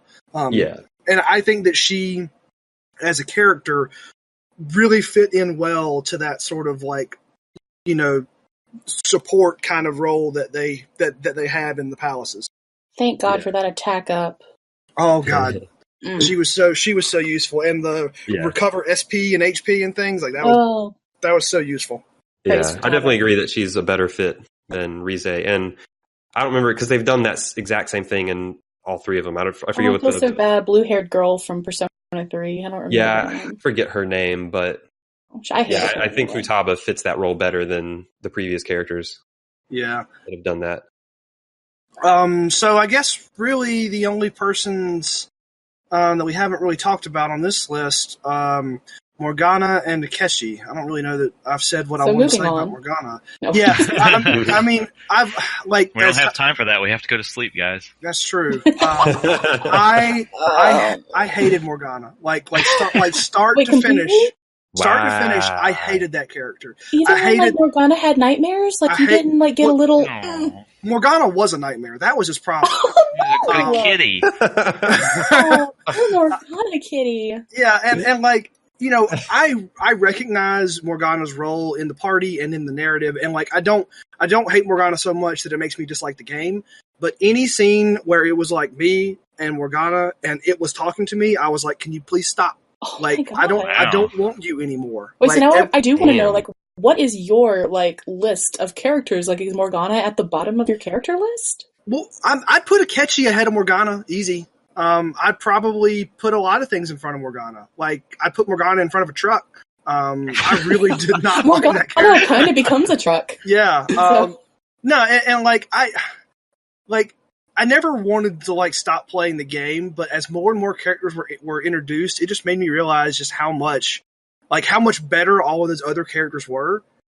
And for me, Morgana was go to sleep. I'm being real rigid on you right now. I don't want to hear it. By the way, I'm going to be a human one day, and even though I'm a boy, I'm voice acted by a girl, and that makes Josh confused all the time. Because I kept wanting to call Morgana a she, because it is voice acted. I corrected you every time. I'm sorry, and you did, and that's fine. But I'm just God, can this thing please just stop? Go back to Mementos. I don't care anymore. I like Morgana. I kind of liked how Morgana just knew all this weird stuff about how the game works, but doesn't know anything about anything else. Right. So she's always confused or hoping that one day things will be normal and I won't be a cat anymore. But I don't know. I like Morgana. Captain Exposition. Well, that's definitely true. So, yeah, I mean, he did kind of serve as game's big tutorial in a lot of ways of just explaining stuff. Well, this is how a palace works. But he also had a good arc of finding his place in the world. Yeah. That I thought was good. So then I know I'm jumping a little ahead to something I wrote in our little notes, but then I guess it's pretty clear for you, Paul, who's the better mascot, Teddy or Morgana? I mean, it's got to be Teddy. Because I like Morgana, and still, come on, that's Teddy. Teddy exploded out of his suit into a glorious blonde man. All right, that moment was magical. I'm still not clear on exactly how that happened, but it did. I don't know either. I just understand Morgana. Morgana's the hope of humanity or something. What is Teddy? He's glorious. That's what he is. Teddy is Teddy. He's just a glorious man. Oh man. Teddy needs no explanation. He's Teddy. So Paul is for Teddy. Flex, you're for Morgana? No, I'm all in. I mean, I like Morgana a lot, but come on, Teddy. Are you on the Teddy boat? Oh yeah. What about I think I really like Morgana, but Teddy is something special. Look at that beautiful blonde man. For all of our listeners, Teddy is now being posted in our chat. Yes, and there are plenty of people that are in our chat who are not on this podcast. They're very confused by the number of images floating through. Of a glorious man busting out of a bear suit. Oh gosh. Teddy is leaning into just the goofy, fun, weird Persona character moments that I like about this series. Oh, he is, but he's hilarious about it. Morgana just makes you want to go to sleep. But Teddy doesn't turn into a vehicle. Yeah. I don't want to ride inside of a cat. Yeah. I mean, Cat Van. I think that's freaking baller too. Like, I mean, I keep saying this, but I like Morgana a lot. Like, I think Morgana is really cool. And being able to turn into a bus is pretty awesome. Yeah. So then, like, I have to ask, like, Flex, was Koromoro Maru, like, even a mascot character? Do you No, even I don't remember think who so. that is? That's the dog. Yeah. Because I feel like I they mean- always try to have a mascot, and that's the Yeah. only one I can really think of for Persona 3. Persona 3 kind of didn't, like, because Koromaru didn't really, like, talk and have dialogue, right? No, just cute dog. He was just a dog. Was a party member. Like, freaking Mysterious Fox had more personality than Koromaru. And his name was literally Mysterious Fox. Yes. Fox. I don't know. Mysterious Now that I'm looking at Teddy, maybe I have to vote Teddy too. But I I feel mean, bad for Morgana's Koromoro. cool, but Teddy is just incredible. He is pretty I much guess the best. Teddy's like persona was cooler. Actually, oh my gosh, can we talk about who had the coolest persona? Yeah, I mean, if you want to go with, I think Ryuji's persona was pretty amazing. I Captain can't Kidd, remember them he's all off the top of my head. I like Captain Kidd a lot. he's a pirate, or he's a skeleton pirate using his boat as a surfboard. That's amazing. Yeah, I Persona kinda think designs in this game are it's my great. favorite. Yeah, and I think Makoto with the The motorcycle bike was is really cool. rad. The motorcycle was really cool. Yeah, Yeah, I mean, that for me, might it's be my different. favorite of your party members' personas. I also, so, Haru's not my favorite character either, but that scene where her persona pops out and it's like all these guns just start popping out of her dress, like Persona's Yeah. dress, I thought that cracked me up. That was incredible. that was pretty funny. It's almost was- like a metaphor for her being strong. Almost. Mhm. But But I might have to go with the motorcycle. That was pretty rad. yeah, the motorcycle was really good. UFO is pretty good. Yeah. Yeah. I could have done without the They're Psycho all monster. pretty good. Yeah. Yeah. Well, let's see. I think now we're probably, unless anyone has stuff they want to say about Akechi. I don't think we've really hit on him Yeah, yet. I don't Pancakes. really care about Akechi. Yeah, pancakes. Yeah, I do think a lot of the so like I think I like Persona 4 better than 5 overall, and I think a lot of that is due to like the characters like gelling better, and I just like all those characters. But I do think that Persona 5, like I don't know if we want to talk a lot about like the non-party member characters that you form confidants with. Yeah, I mean, whichever ones jumped out to you. Yeah, but I think a lot of them are really cool. Did you forget the doctor's name? Ty.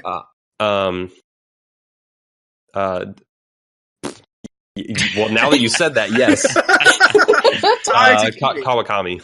Oh, yeah. Kawakami! Oh The god. teacher. Yeah. I mean, as weird as that whole situation is, I thought she was a good character. I agree. I mean, I think that they took what was Too weird to care. they took something that really you could see as more or less fan servicey, and they were able, at least I think that they were able to give that character some evolution and some, just to like make all that feel a little more serious than what it actually looks like it is on the surface. Yeah, like I think they had like a good, believable, like struggling teacher story. Yeah. There. And like this adult like trying to get by and atone for what she felt like she felt responsible for this past student's death, and like trying to deal with all that situation. Like I thought that was a good arc. Like, yes, the way that arc ends up hooking in with you, like one of her students, is really strange and has problems, but like her as a character, I still thought was a good character. Yeah. I liked her. Yeah, I also like the clinic lady. Tai Takibi, the sexiest doctor in the world.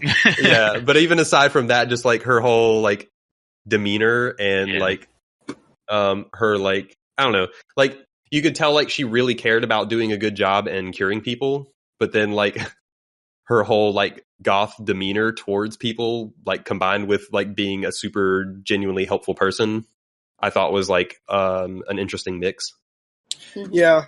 And I think also the thing that I really liked with her was like she has this sort of like flippant kind of attitude about, tests like running tests with this medicine on you, the main character. But at the same time, guinea pig. But at the same time, like what she's doing is she's really working very hard to try to like save this little girl. Yeah. So it's kind of like you can sort of see that it's more or less a defense mechanism for her, and I think they just do a really good job handling. Yeah, she kind of has this like sarcastic, cynical outer shell about the world. Mm-hmm. I guess that's what I was trying to say at first, but then like as you get to know her better, you find out, like everything she really does care, and everything she's doing is trying to help this little girl and other people. I also, we talked about Sojiro a little bit, but I ended up really liking him by the end. Yeah, he was amazing. Yeah, he's really one awesome. of my favorites. Yeah, and so we have a little question jotted down here. It's like, who is the best caretaker? Itsuki, Dojima, or Sojiro? I'm guessing Itsuki's from Persona 3. I didn't play that one. Yeah. I don't even remember who that is. Oh my gosh, he ran the dormitory and was Okay, kind of the leader of the seeds, and he told the really bad jokes all the time. But he wasn't a party member, was he? No, neither was Dojima or Sojiro. Yeah. Because like what I remember of Persona 3 is being in the dorm, and I only remembered like your party members being in the dorm, but yeah, he's the apparently guy there that was was someone like else that I just in don't the remember. khaki outfit, and he kind of, spoiler, turns out to be like a bad guy. Okay. Wow, Persona 3 did not really stick with you, did it? Parts of it did, and parts of it did not. Well, I mean, you did play it like 17 straight days in a row one summer in 2007, so I guess it was a while my ago. Persona 3, I mean, it was the summer of 2008, I think, so 9 years ago at this point, and I put 130 or whatever hours in that game in the course of like a few weeks, and like, that game was kind of a whirlwind for me. So there are definitely parts that I remember very strongly, but there are parts that I do not remember at all. Yeah. I remember Korumaro when you said that one, but I remember most of the main party members and like the main plot points, but like anything that is like even slightly tangential is like, I probably don't remember it. Yeah, I feel like Itsuki tried to like be super cool or whatever, but he just kept like telling all these bad dad jokes, but he's not. I mean, I don't know. I guess I'm just flaunting that I remembered him. Really, the question is, who's better, Dojima or Sojiro? That's so tough because they're both so good. Yeah, we're not counting Nanako. She doesn't count. Yeah, well, because then that would win. Jeez, I like Dojima because he's like this chain smoking cop and is just like super gruff. And like I think that's a really just fun character. Yeah, and I don't know, like for me, Sojiro being like, you never actually see it in the game, but everyone talks about him being like this big like womanizer, and just his general attitude of just being grumpy. I think I like Sojiro a little bit better, but again, that's really tough. Yeah, I don't know if I can pick between those two. I mean, because they're both kind of the grumpy old single dude. The fact that Dojima, like, I guess he had to like welcome you because like you're related and everything, but the fact that you had to win over Sojiro, like I felt like I worked for it. Yeah. Well, Dojima's just putting out, Right. At the same time, the fact that you like kind of like Dojima ends up liking you by the end, but it's never like a big turn. He's just kind of always like putting up with you, I guess. Yeah. And like his gruffness is just kind of always entertaining to me. But Sojiro calls you family at the end. Like I kind of had a tear. Yeah, his Sojiro's turn is incredibly heartwarming. Like, yeah, he because at the very beginning of the game, he is really reluctantly taking you in. Ass. Yeah, and by the end of the game, but at the end of the game, like he is one of your most trusted people, and like you get the sense that he will go to the ends of the earth for you. Yeah, well, I think one of the things that I didn't anticipate with Sojiro was that he like completely got integrated into your group. Yes. And like became a part of it, and like kind of stepped in front of you guys to stop you getting in trouble sometimes.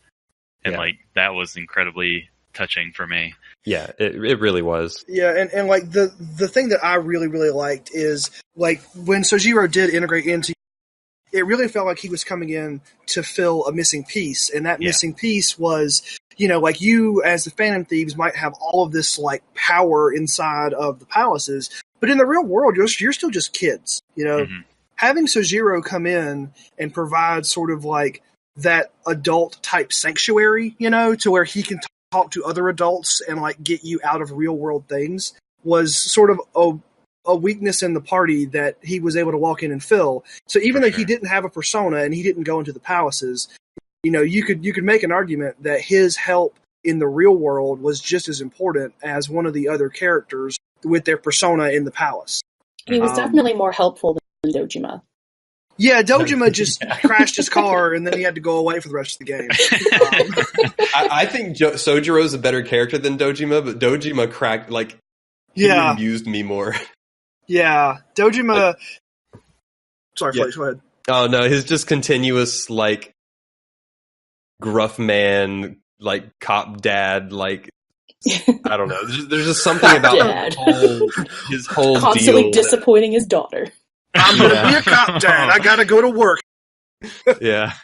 There's just something about his whole running thing that was just, I don't know, it fit.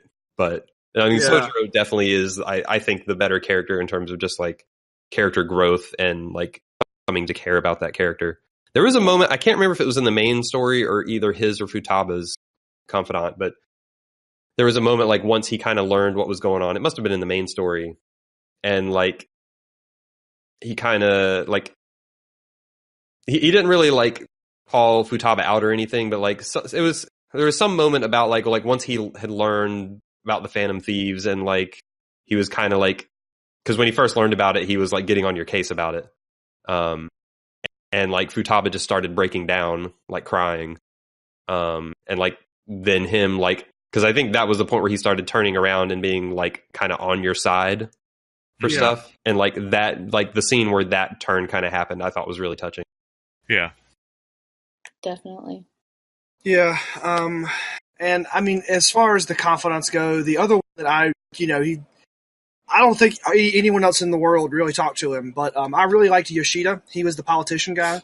Yeah, I thought, Yeah, I really liked him because to me, he was sort of like, he was the politician that was trying to change the world in like the very like traditional sense of, rallying a political base and we the people are going to go take back our government or like whatever. And I really thought that even though the actual in-game benefits that you got from his social link weren't amazing, from a narrative standpoint, he's teaching the leader of the Phantom Thieves kind of like, all right, you can't change every single person's heart. I mean, you do in the end, I guess, with mementos, but like, you need to be able to be a public speaker and you need to be able to speak out for the good of the people and stuff. And I thought that his confidence story, with, him being tempted back to power by the, by the political party,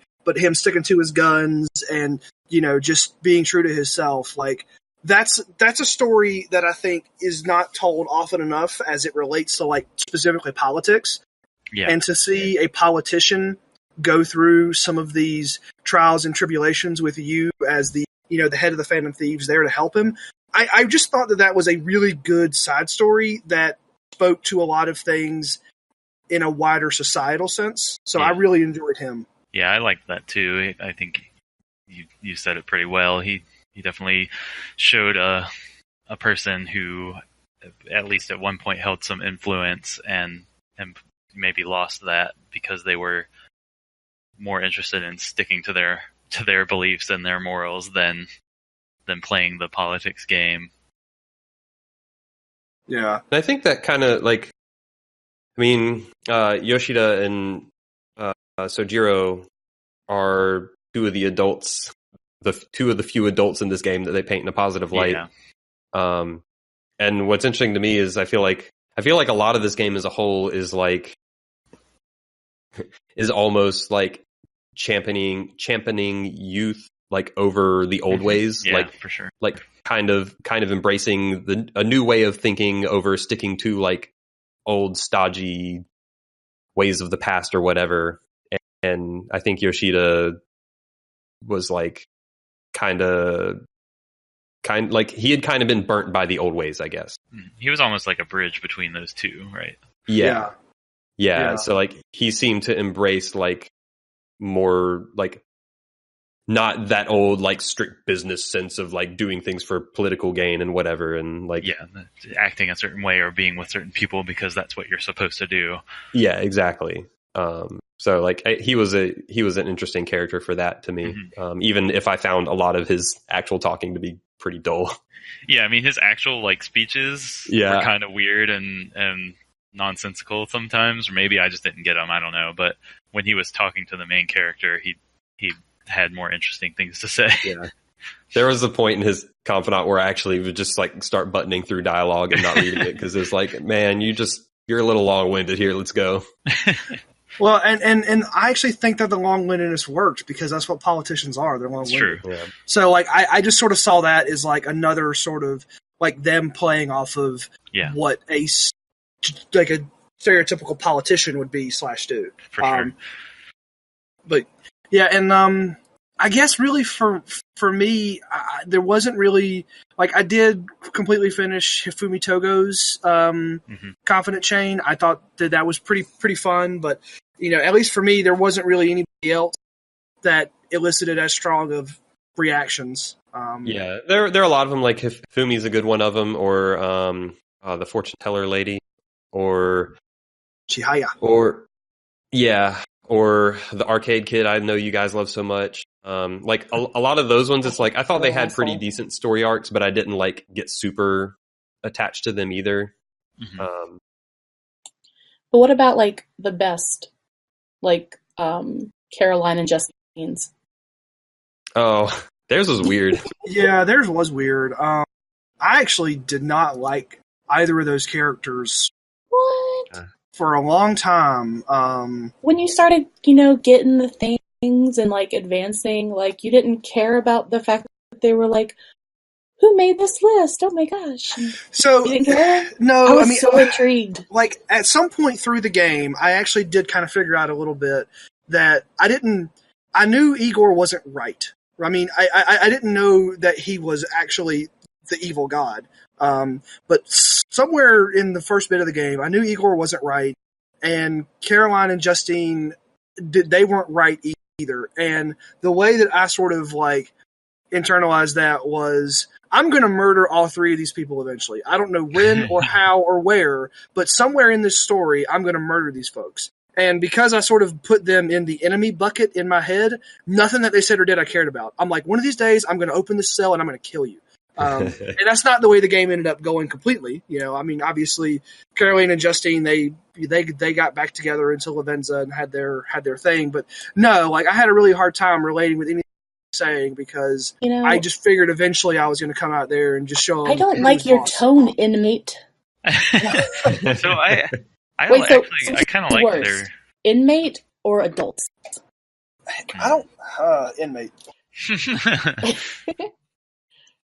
So I kind of liked their like abrasiveness with the main character, and I didn't get very far into their social link because I think I just like missed one of the requirements.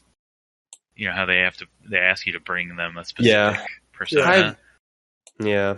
And I think I just missed one somewhere along the way, and then I just like never got theirs any further. But it sounds like there was actually some like character development with them.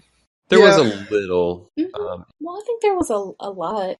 They showed emotion, and they would get mad at you for pointing it out. But then I don't know. Then like I don't know when Justine is like, "I'm proud of you" or something, or like whenever they would tell me that I'm meeting or I'm exceeding their expectations. I don't know. Maybe it's Stockholm syndrome at that part. I'm just like, yay! They're proud of me. I'm gonna cut some personas' heads off now. Mm-hmm. Yeah, I have never liked the actual mechanics of, because at least Persona 4, and I don't remember Persona 3 did or not, but Persona 4 had a similar social link where you're fusing specific personas. I've never really liked like trying to do that stuff. I just didn't focus on it, and one of the ones they were looking for, I just never stumbled across. At some point, that was something I ended up looking at some point in the game, is like, let me just burn through a whole bunch of these in a row and just see Yeah. what's needed. Because I don't know, like, I guess I could have spent dozens of more hours in the Persona fusioning menus than I already had. Yeah. But I didn't care to do that. So, and like what I ended up doing with this was I just sat down. There was this amazing Persona 5 fusion calculator that I found on the internet somewhere.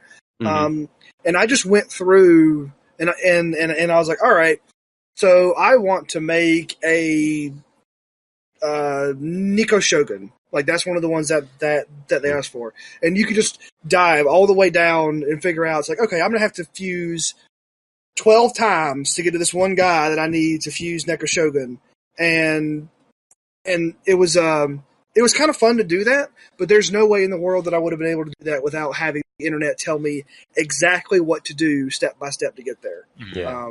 And I like Caroline and Justina's characters fine, but that actual mechanical process of doing that stuff I've never liked. Yeah. Yeah. So I don't really think I want to touch on any of the characters. You guys have anything that you want to jump on? Yeah, I think I'm good on characters. I'm good on characters. So let's see. We've been going for about an hour. Do you guys want to take another break and we'll come back and talk about the gameplay mechanics and the graphics and the sound, or do we want to just keep on plugging through? Either way. All right. Break. Okay. So let's just take a quick minute. So we're going to take a break. We're going to come back. We're going to talk about the gameplay mechanics. We're going to talk about the amazing art of this game and just the style, and then we're going to touch on the soundtrack, and then that should be a wrap for our Persona 5 Spoilercast. So hang out. We'll be back in just a couple of minutes.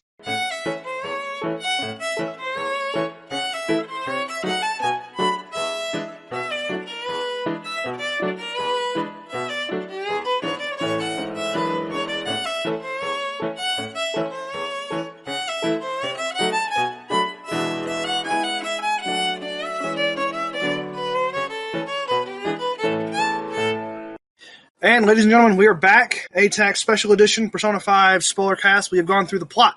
We've gone through the characters. We have decided that Sojiro is best, and now we're moving into the gameplay mechanics. So gameplay mechanics for Persona 5. It's Pokemon. Not quite. But Flex, do you want to talk a little bit about the mechanics and how they're a little bit different from the previous games? Yeah. It's mostly the same as the previous games, and like the main thing I like about this series, which is what like the main thing that stuck out to me when I first played Persona 3, is I think it's a really like the dynamic between the social stuff, which is almost like some kind of simulator, like simulation game. Yeah. Then the dungeon crawling, which is more traditional JRPG stuff.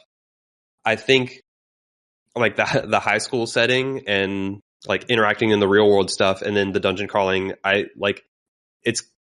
they're in a way they're two very different, like separate gameplay styles, but I think they found a really great like balance between them, and the ways they play off of each other is, I think, really, really interesting and profound in a lot of ways. And like the way that like interacting with people in the real world like makes you stronger in the dungeons is, I think, a really cool way to integrate like fairly traditional gameplay mechanics into like a story, like a very story and character driven setting that makes sense. Like I would say the Persona series are some of the few games that like integrate their narrative into mechanical like trappings in a way that ties together in a sensible way. Because like most games, their stories like exist 100% separate from the gameplay mechanics, and I feel like Persona games are one of the few that don't have that separation.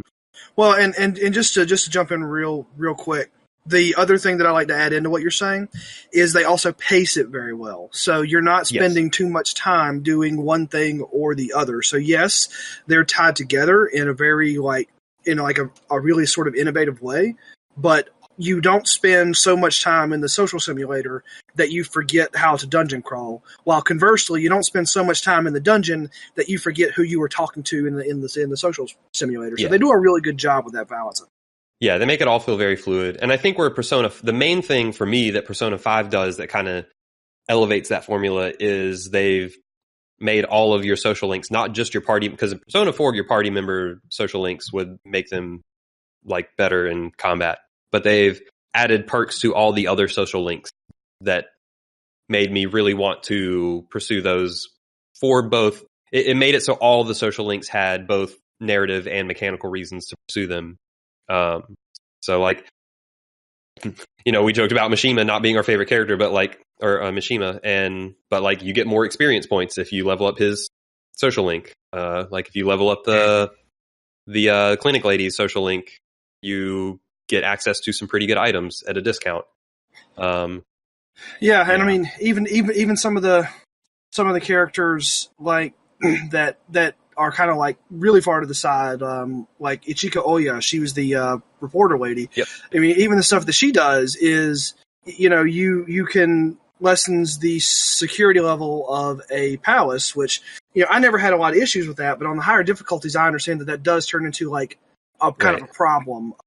So even a person as far away from the main characters as her still has some really good in-dungeon benefits to maxing out their social link. And some of them seem game-changing, like Hifumi's is the one that allows you to swap teammates during combat. Like, Hifumi's was amazing. Yeah, it's really like good.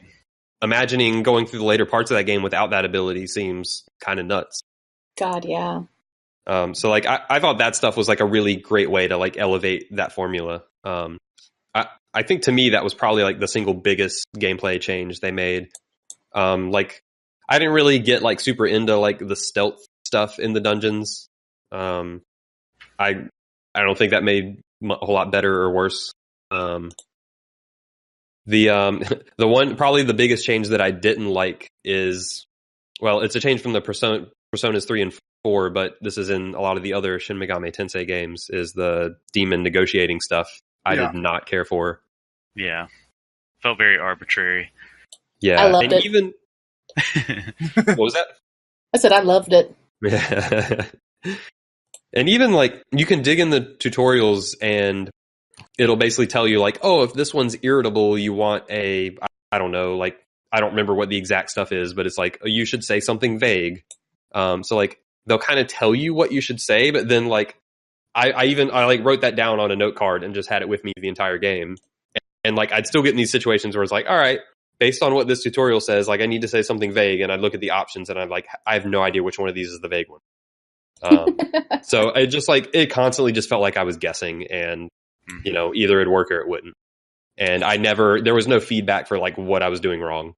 Yeah, that's kind of the same thing. Like, we talk about a lot of those like little things around the sides of the gameplay, and I was extremely bad at the demon negotiating. You and me both. Yeah, to the point to where whenever I was doing the Caroline and Justine's confidant things, like I would literally just go into all the masks I already had, and I might have to fuse 12 things together to get up to the thing I needed.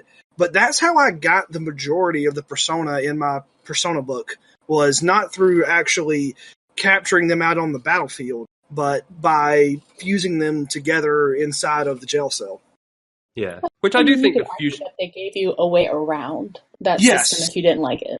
Yes, that was good. I was still better at the like shuffle time than I was at the negotiating. Oh, for as dumb as shuffle time was. Shuffle time. Gosh, damn shuffle time. I forgot about shuffle time until right now. Fucking hate shuffle time, man. Shuffle time's not good, but it's a good time. I was still better at that than negotiating. But yeah, I mean, I still like the demon fusion. Like that's another one of my favorite things about the series, which the main Shin Megami Tensei games also do. This is, I think, the demon fusioning stuff, or all the Persona fusioning stuff, is really cool. I like playing around with that stuff, even if at some point it becomes kind of a drag just sitting there in the Velvet Room, like poking through menus. I only like it now. Back when I was playing Persona 3, the bane of my existence was trying to like fuse Persona and not end up with something worse than what I already had. I think that's because the internet wasn't as much of a thing. Right. Being able to pull up a guide and like make a Persona soup to make the thing that I wanted is so much easier than like I've never been good at like figuring out like it otherwise. No, I had to cheat the whole time. I think also as the game went on, that's probably, and this has happened with previous Personas, that's probably the thing that like dragged me down the most, is just like, well, all right, I got a full deck of Personas here. Let me go into the Velvet Room and see what I can make out of these things. Yeah, at some point I was just like, I'm going to look in here. What are my low-level guys? What can I do to make the numbers go up? Okay, let's do that. Yeah. Yeah, and I mean, I heard so much of that Velvet Room music. It was got a little tiring. Let's just put it that way. Yep. I had the realization at some point playing this game that between Personas 3, 4, and 5, but all of which you spend a lot of time in the Velvet Room fusioning Personas, and all three of the games have that exact same music. I would not be surprised if I've heard that exact song more than any other video game song in my life. Yep. Because it's the exact same song. I mean, it's a good song, but you hear a lot of it. Yeah. Yeah, otherwise, like, I think the combat's like still simple but effective. Like, the getting extra turns by exploiting weaknesses still works. And it's not terribly complicated or nuanced, but it's fun. It works. They've got guns now. You do have guns, which the combat at the very least feels like super snappy and responsive, and you get really good feedback on stuff, which I really like. Yeah, you do. Oh yeah. I don't know about you guys, I never upgraded my guns. I never bought better guns. Yeah, I did. I did. Because I never used them for damage. I only used them to exploit weaknesses when something was weak to guns. Right. Same here, but I was just rolling in money from grinding all the time. You got to do something with all them dollar bills. I always had money for everything else, and I think part of that was because I saved money by not buying guns. I will say that I was waiting the whole game for somebody to have a gun that would hit all enemies at once. Mm-hmm. And then Haru shows up and answers all of my prayers with her grenade launcher. Yep. That's funny. Yeah. I still don't like the instant kill moves, but then that never actually caught me in this game. It caught me once. On your main character? Yeah. Yep, that sucks. Yeah, it got me twice throughout the whole game. It caught me in both Personas 3 and 4, but for whatever reason, I guess just pure luck, it was never happened. Was there death in this game? I'm sorry? Yeah, death was in Mementos. I never ran into death once. So like in Persona 3, I ran into death. Every 30 minutes, I'd run into freaking death and have to run to a different floor. I never saw death once, and I spent a lot of time goofing around in Mementos. Did anyone else in here actually fight him? No, I never did. No, I never found him. Showed up a couple times, but I never fought him. See, Nate hoarded him. Yeah, he never even showed up for me. That's crazy. Yeah, he showed up for me multiple times, but I always just ran to the next floor because I assumed I would not be able to fight him. Was he scary? I haven't even looked him up. It would play a sound effect of rattling chains, and the music would turn more ominous. And then it's like, oh, we gotta go. Yeah, and I feel like that I ran into death 3 or 4 times in Persona 4. He never even appeared for me in Persona 5 now that I'm thinking about it. Yeah, he never appeared for me in 5 either. I don't remember. I remember it happening all the time in Persona 3, but I don't remember it much in 4. He's called the Reaper. They called him the Reaper in this one. Yeah, he was somewhere deep in Mementos. Well, I went all the way to the bottom, and I didn't see him. He could just randomly show up on any floor if you spent enough time on one floor. He could? That's what they said in the game at some point. I think, every time I went into Mementos for anything, I just charged through as quickly as possible. I did very little dilly-dallying or exploring in Mementos. Because I do remember in Persona 3 that kind of being a thing that would get me, because it was That thing was terrifying in that game, and it showed up everywhere. Yeah, it was so scary, and I just remember my palm starting to sweat, and I'm like, oh my god, death is gonna come, and then that blue-haired little girl would be like, death is coming! And it was, I feel like it was hard to avoid. That's one of the things I do remember about 3, and I remember feeling like it was hard to avoid. He would pop up, and he was fast. Yeah, and he was scary. I kind of forgot about him in this game. They mentioned him, and I was like, oh, I better not stick around in my bus for too long. And then I was like, screw it. And I just spent 30 minutes doing wheelies. Yeah. All right, that's pretty neat. I just found the entry for him. You have to be sitting still on any floor of Mementos in the second block down for exactly 2 minutes, and then he will just show up. Oh, why would you do that? Why would you be sitting still for 2 minutes? If you put the game down and you walk away, apparently I did pause that a couple times. Yeah, I would just pause it. But yeah, I would always pause. It says that during the months of November and December, as flu season spreads, he can succumb to despair and die after 3 turns. So that's a way to apparently grind a whole lot of XP. That's hilarious. Is just to wait until November, wait for him to get the flu, and then let him die on his own. Great. That's hilarious. Yeah, that is really funny. Ugh. That's some like Phoenix down on an undead thing shit. Kinda. I remember fighting him a lot in Persona 4 and being able to kill him pretty easily by the end. But yeah. Let's see. First, there was one bit of gameplay mechanic that I really did like quite a bit, and that was the fact that every single damage type, there was a skill that a persona could use for that. And the reason why I bring that up is because I'd find myself running out of bullets when I would get near the end of a grind session, or trying to get to that last safe room in a palace, and being able, and I know like Haru's persona had the ability where it just did gun damage, even though it was just kind of like a spell. I really appreciated that because they did add the guns, but it could have been very easy for them to make the mistake of not having any other way to do gun damage other than using the guns. So them having those skills that worked with the personas, I think was kind of it was a nice foresight, and it's something that I think worked very well, seeing as how that they just added that damage type for this game, I think. And I was pretty happy with that. I think the fact that you had limited ammo is another one of the reasons I never upgraded guns, because it was like, well, I'm going to save these bullets for weaknesses and not dish them out for damage. I also with where you're saying with like having the personas cover all the damage types, including guns, I think that also made me like mull over my fusioning a lot less, because it was like between all your, like once you had Hifumi up high enough that you could switch, is like I think light and dark were the only ones that weren't covered by all your party members. So when I was fusioning personas, it was like, well, as long as I have at least one with light and dark, it doesn't really matter what else I make. Mm-hmm.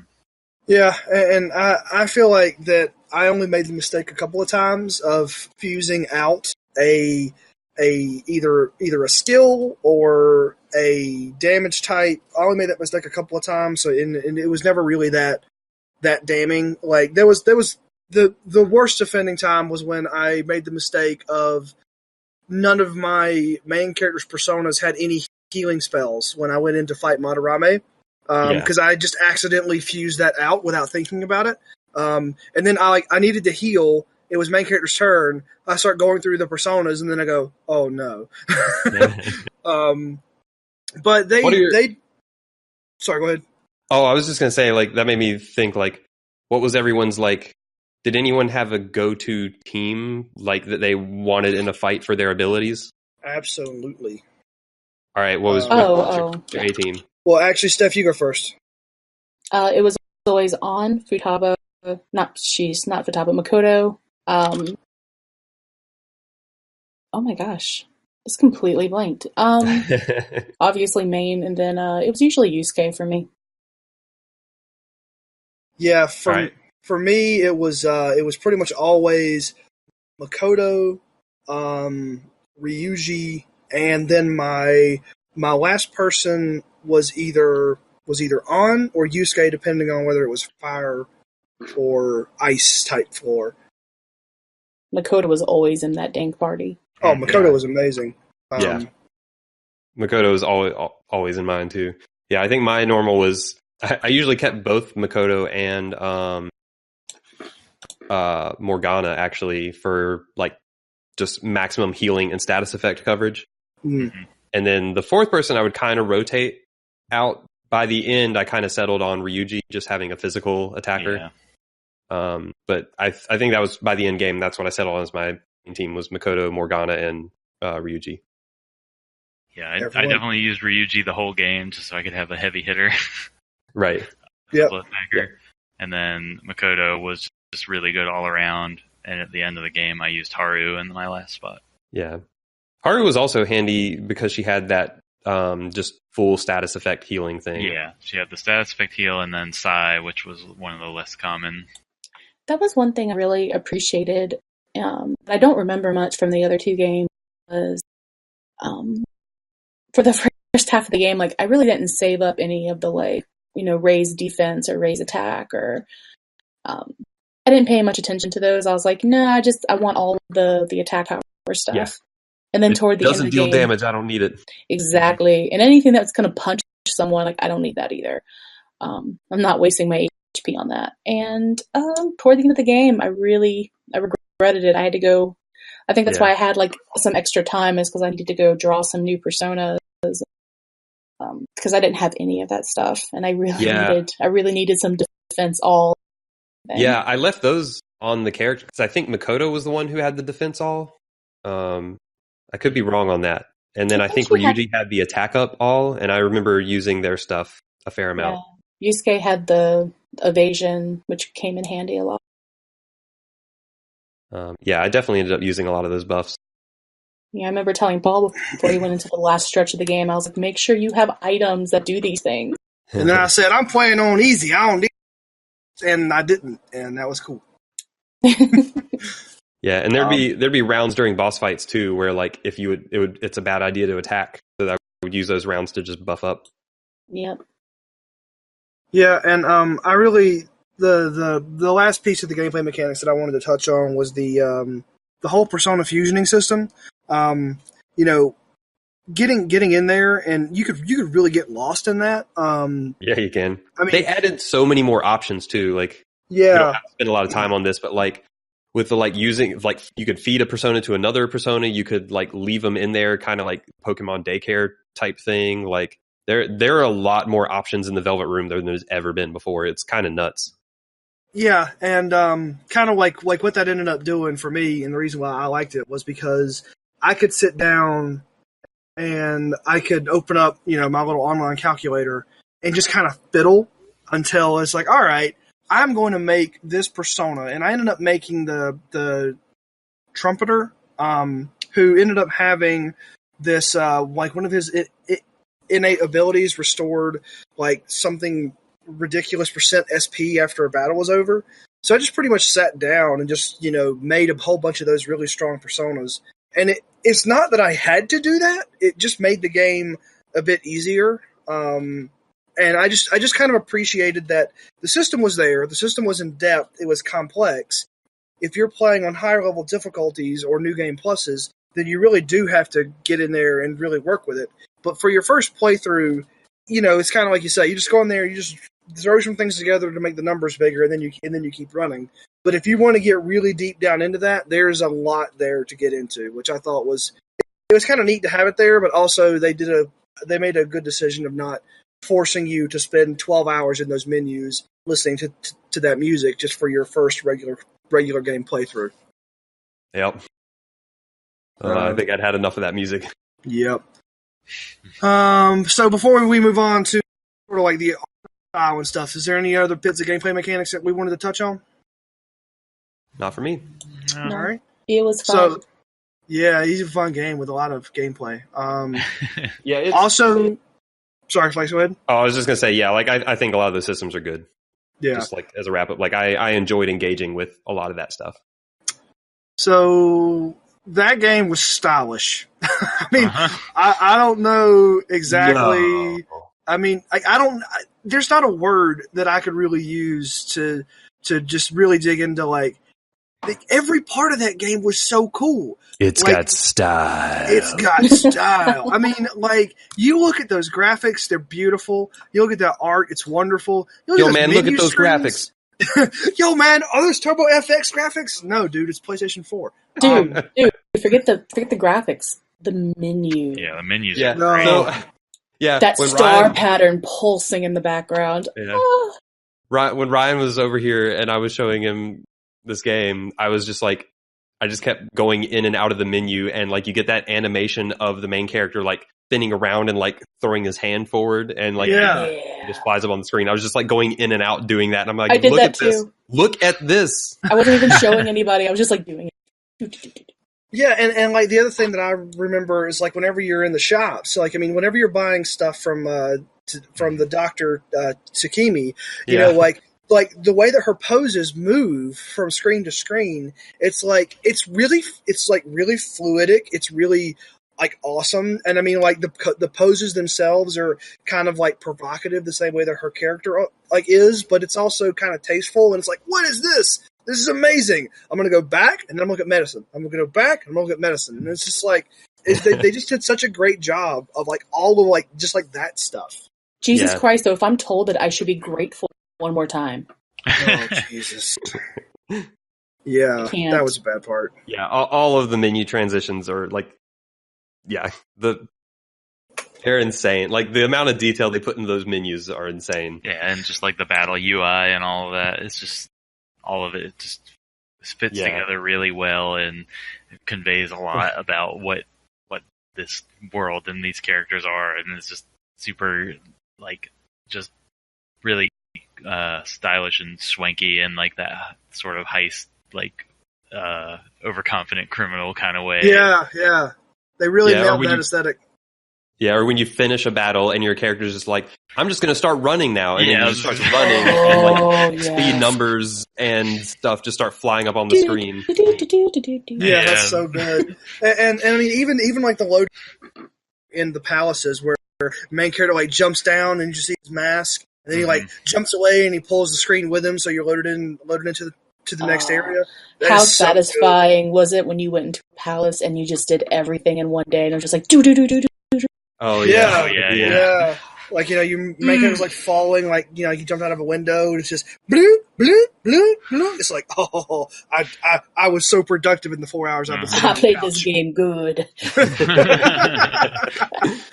Yeah, and there's so many like a lot of this is kind of flashiness, which is really cool. And they also, but they like, there's so many little touches and imagery that really reinforce the themes of the game, and I think that's where like the visuals really do it for me, is like when you're thinking about like, oh, like all of that like being subjugated to like the adults, and like you're kind of having to hide from them, so like all of the mask imagery and prison imagery, and then on top of that, like just the boss designs are insane. Like so good. Yeah, when you first fight Kamoshida and like he's like holding those students and like he's like, I forget, I should pull up a picture of him, but it's like they work in so many little details into those boss designs that like really highlight all of the ways that they're bad. Right, yeah. And you just get so much into like it's the details of the art that really, I think, drive it home, and how all of that stuff complements the themes of the game so well. Yeah, and you know, even just like the running around in the palace, the way that they sort of let you know that you're in a fantasy world by having the paint like sploosh up whenever the main character is running, as though he's always running through a mud puddle. I thought that was really cool. I really liked that aesthetic that they pulled together there. Yeah. And they make a very clear distinction between when you're in a palace or when you're in the real world. Like all the color palette changes, and like you said, the little splash effect when the characters run, and the costume changes. Like all of that stuff is just like a very clear visual difference between being in a palace and not. Yeah, and the other thing that I never got rid of the entire game, even though I saw the animation a million times, when you jump on a shadow's back and pull their mask off whenever you ambush them. So satisfying. Oh, I mean, I'm pretty sure I yelled at the TV, "Give me your freaking face," like a million times when I was playing that game. Yes, you did. It was great. I loved it. Yeah. They always have a really cool, like, shooting yourself with an evoker, pulling off your shades. Like, there's always been a cool thing like that, but I think pulling off the mask is probably, like, just the most intense, like, just... Like, I don't know, there's something really physical about just pulling off that mask attached to their face that's really the gnarly. animation where it looks like it's stuck, so it's like got suction to your skin, and then kind of the bloody stuff comes out whenever they're they're doing it for the first time.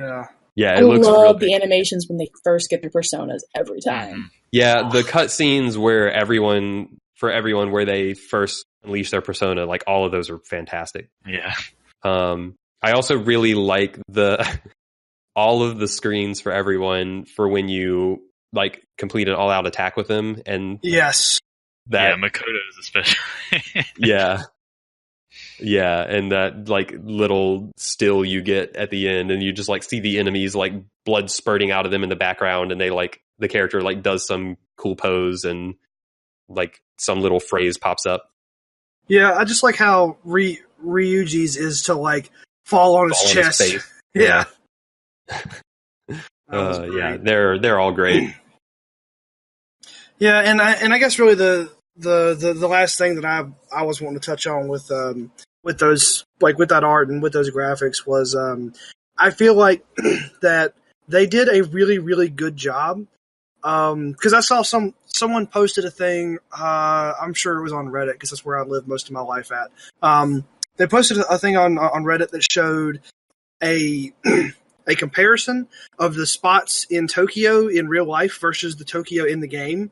And wow, those guys did a great job of taking real world Tokyo and putting the stylized version of that in the video game. I was really happy how realistic all that stuff was.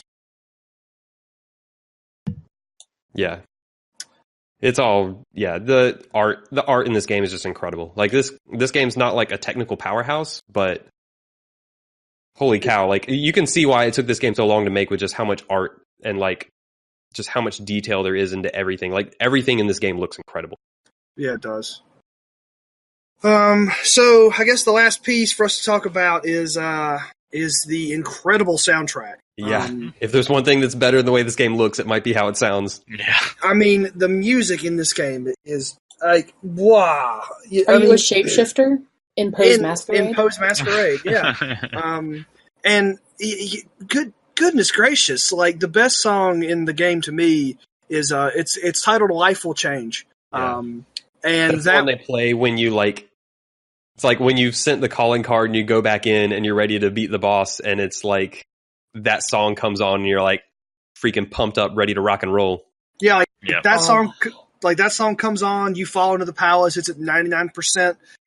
Like alarm level. You don't care. You're running with your trench coat. It's amazing. Yeah, it real like the soundtrack just really goes a long way to like underscoring the tone and like the general, I guess like the general feeling that the characters have in that world. Like you have your like, Life Will Change like punctuates like those heist moments, and then you have Beneath the Mask like kind of the chill. It's like your evening jazz when you're running around Tokyo, like hanging out with people. And it's just like across the board, like all of that stuff is just so strong. Like I got so many of these songs stuck in my head for long periods of time while playing this game. Yeah, so good. I think my favorite one was Rivers in the Desert. Yeah, that's a really good one. Yeah, that's the one that they play during the Futaba Palace like boss battle, right? I think it was during the later bosses like Shido and it was later. Yeah, maybe one of those final bosses in Mementos. But I mean, like everyone knows the wake up, get out of there. Like that's the opening, and it's so good.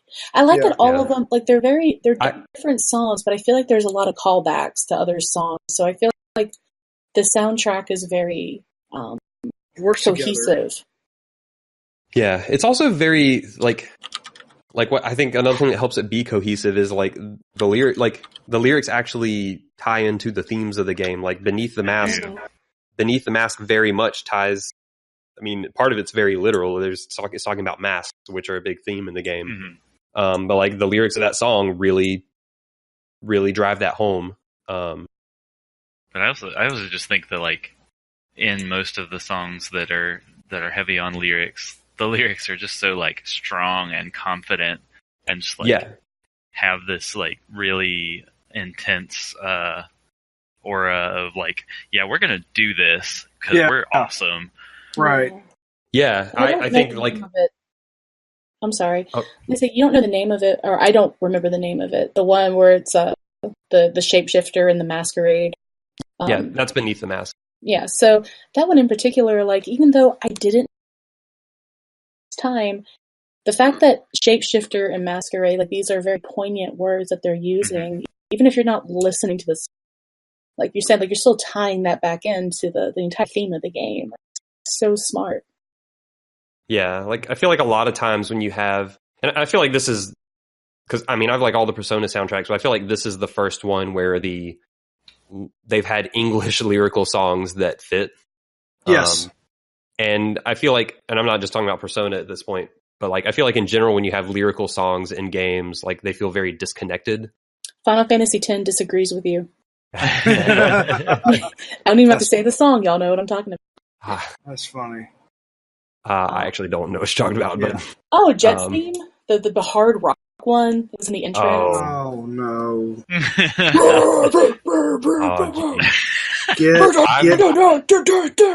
might have blocked that from my memory. Oh God! I listened to that theme for like 6 hours because that's all. Yes, you did. I remember that. It was in your dorm room, actually. Yes, it was. We are not going to go there. But yeah, like I don't know if any of them have topped "Burn My Dread" for me, but I do think overall this is the best soundtrack. Yeah. Some of Persona 3, Burn My Dread was one of the better ones, and maybe this is more of a problem with Persona 4, but there's a lot of English in some of those songs. Yeah. That's a problem. It's like, yeah, I really like Reach Out to the Truth, which is the battle theme in Persona 4, but man, if you actually sit down and listen to that song, it is insane. Well, you shouldn't be listening. You should be pushing the buttons in the rhythm portion. So yeah, there you go. But like the battle theme in Persona 5, by contrast, like that's one of my favorite songs in the game. Last Surprise, like that song is really freaking rad. Yeah. And like I was definitely like singing along with it. Like once I learned the lyrics, like every battle, and I never got tired of that theme. And it's just, I think it's a really good song and it's a really good battle theme. And like, kind of like Nate was saying, like the words and the forcefulness and confidence with which they use those words is just like really effective. Yeah. It really propels the player forward to be like, yeah, we're gonna take this guy down because he's a bad guy, right? And we're the Phantom Thieves. The Phantom, or was it just the Phantom Thieves, or is it the Phantom Thieves? Like, what is? I think it's the Phantom Thieves of Heart is the full name for those. Okay, but I mean, everyone's talking about Phantom Thieves. But going back to like one of the very first things I said when we did the cast is this game overall, whether it's the music, the style, the gameplay, like even the anime, it just makes you feel so cool. I felt so cool the whole time playing this. And I mean, in the end, that's why I play games, is I want to feel cool. Yeah, and I mean, the only other game that I can think of off the top of my head that elicited those same kind of "you're really cool" kind of feelings was actually Assassin's Creed 2 Brotherhood. That game did a really good job of making you feel real cool, even though, you know, like now we look back at Assassin's Creed, it's a little tropey and, you know, kind of jumped the shark a bit. But I remember whenever that game first came out, and I was playing that, it's like, I am a master assassin. I mean, I can't run very far or very fast in real life, but here... But you are a mass murderer. I'm a mass murderer. I just killed 60 guards. And, but yeah, that was the last game that I really recall. Just the game making you, the player, feel real cool. I think Persona, like, this game does such a good, like, it makes you feel cool, and it does it through, like everything feels so unified and cohesive. Like, we've talked about, like, a lot of different parts of this game, but all of them connect, make sense together. And I think that, like, helps the game feel very unified and, like, it makes you, when you feel cool, like nothing ever breaks in that experience. Like it feels very, very whole. And I think there's also real substance to it as well. It's not just being flashy for the sake of being flashy. Yeah. Like I think there's real substance and nuance to what's happening in that game, both mechanically and narratively, that all ties together and like makes it more than just like badass simulator. I agree. Right. And just to draw a quick comparison, like, you know, if you're a regular ATACS listener, you'll know that I spent a lot of time playing Trails of Cold Steel on the Vita, which has some parallels to Persona in the sense that you have the social simulator aspect on one side, and then the traditional JRPG stuff on the other side. And that to me is the biggest, like one of the biggest differences is that in Trails of Cold Steel, you never feel cool. You never feel like you're anything more than just this, like, you know, do-gooder kind of student guy, man, who's going to try to prevent a war. But I mean, even in the narrative context, like, you know, it sounds cool, like you're going to prevent a war, but really you just run around and hit A to a bunch of people. I think that's a good way to put it, because it's like, for like everything about Persona 5 is done really well, and like individually the pieces could be like, you could look at the dungeon crawling of Persona 5 and be like, yeah, it's a pretty typical JRPG dungeon crawler, but it's like once you combine that with like the social simulation and then like the so much style in the animation and the art and the soundtrack, and like they pull out all the stops at like every aspect of this game that it clicks. And like without any one of those pieces, like if it wasn't as stylish as it was, it might just feel kind of drab like Trails of Cold Steel does, but it's because they nail every single part of the design of this game that it just feels awesome. Yeah. Well, I think it's probably just about time to wrap up our Persona 5 spoiler casts. So I think what I'd like to do is I'd kind of like to get a sense from you guys for Persona 5, like where it ranks for you in your pantheon of games of this genre and just of games. Man. Just, I mean, I'm not talking to like, don't give me a number. Like, rank Persona 5 among every game you've ever played. No, 2.7. But like 2.73. No, but like for me, you know, after I played Persona 4, I recognized almost immediately that Persona 4, if not my favorite JRPG, was right up there in that conversation. Persona 5 for me is also up there in that conversation. I think as time has gone on, I've kind of solidified Persona 4 being like one of the best games of that entire genre.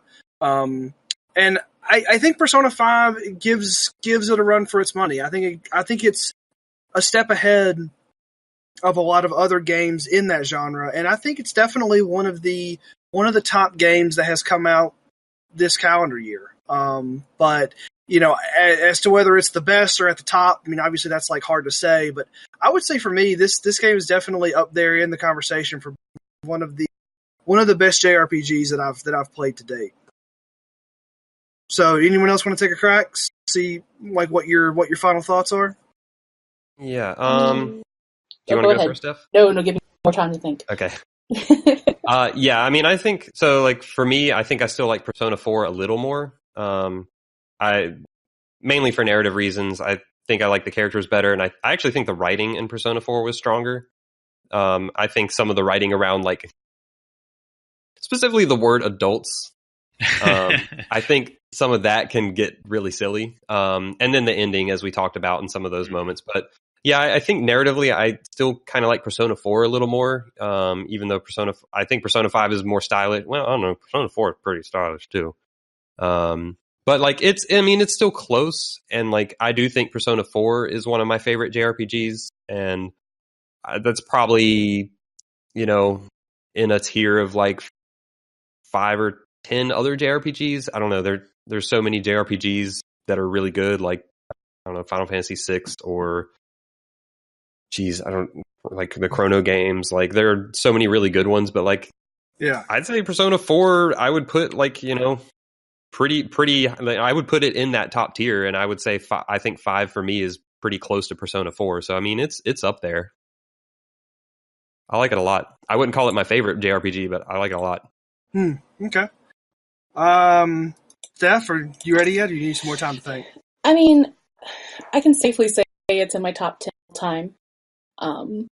JRPGs or games in general? Probably both. Definitely. Or is your top 10 just your top 10 JRPGs? I can't, Are they the same list? That's funny.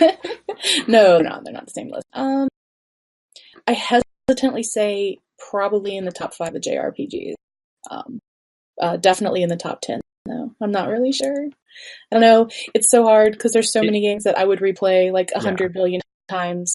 Yeah, there's no way I can give like this an exact number on the spot. I don't know. I feel like you're putting me on the spot here. I don't know. You don't need to have an exact number either. Nah, because I certainly don't. That's funny. It's like when we do like our rankings, there's like the God tier, the meh, and then the. It's definitely in the God tier. Right. Okay. Yeah. It's in the top bucket. Top bucket. Top bucket. That's what it is. The bucket. That's it. It's in the top bucket. The science buckets. The science buckets. Top bucket of JRPGs. Buckets of science. We're gonna have a next podcast just ranking all the JRPGs. No. Yep. Every single one. Every single one, so we can finally figure out exactly what is the best JRPG. See, first we would have to spend at least a couple of hours arguing over what makes a JRPG a JRPG. Yeah. Nate, your turn. Nate, save us. Yeah, I don't know. It's kind of weird for me because like I like a fair number of JRPGs, but I feel like I had my like golden age with JRPGs, and I like those. Yeah. And I haven't necessarily had ones that like completely blew me away since then. But I think outside of that like golden age, that's probably a lot of nostalgia on my part. Persona 5 is probably one of my favorites. Yeah, as I was talking, I was thinking the same thing. Is like most of the ones I really like are from the 90s. Yeah, it's like, I really like the late 90s JRPGs. Yeah. And then since then, I don't know that I've really loved any of them, but I really like Persona 5, so I think that sets it apart in some way. Yeah. All right, Nate. Uh-huh. The real question. Persona 5 or Ni no Kuni? Oh, Jesus, that's a hard one. I think we've all played Ni no Kuni here. Yeah, we have. Yeah. The reason I asked Nate that is because I know that's one of the few JRPGs he has liked in the past decade. Dude, chonky honkers. Wow. I really like Ni no Kuni too. It's hard to pick between those, honestly. Wait, you've already played Ni no Kuni too? Uh-huh, yeah. Okay. It's also really no. Yeah, it's hard for me to pick between those. I love Mr. Drippy. Yeah, Drippy's real good. I love Mr. Drippy. With his Welsh accent. Mr. Drippy or Morgana? No, I'm joking. 100 Mr. Drippies. Yeah, I'd have to go with Drippy on that one. Yeah, I don't know that I can pick between those, honestly. Okay. I like them pretty. I mean, my choice between those is clear, but I know Nate really likes Ni no Kuni. Yeah, I really like both of them. When you get on that dragon, though. Mm-hmm.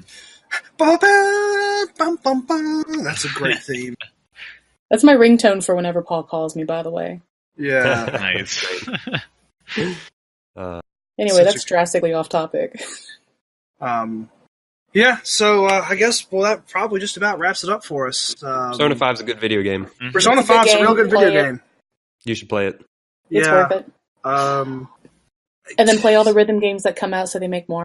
That's really... So the best thing about Persona 5 is that it's going to give us a rhythm game. And it's probably going to come out on Vita. I think they said it's going to be a Vita game. That's really weird to have a Vita game be playing a Vita game in 2018. Mm-hmm. Well, I mean, according to Sony, the Vita is still like officially in production and supported, right? Like they haven't sunset that system yet. So yeah. I don't think they're ever going to officially sunset that system, but I think it sunset about 3 years ago.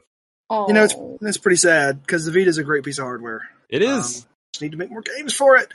Yeah. So, all right, so we're going to go ahead and wrap this up. We've been talking at this for a while now. So Persona 5, good video game. You should play it. And we are going to be back in your feeds relatively soon, back to regular scheduled ATACS. But this has been our special edition of Adults Talking About Cool Stuff, Spoilercast for Persona 5. And we will see you guys the next time around. Thanks for listening.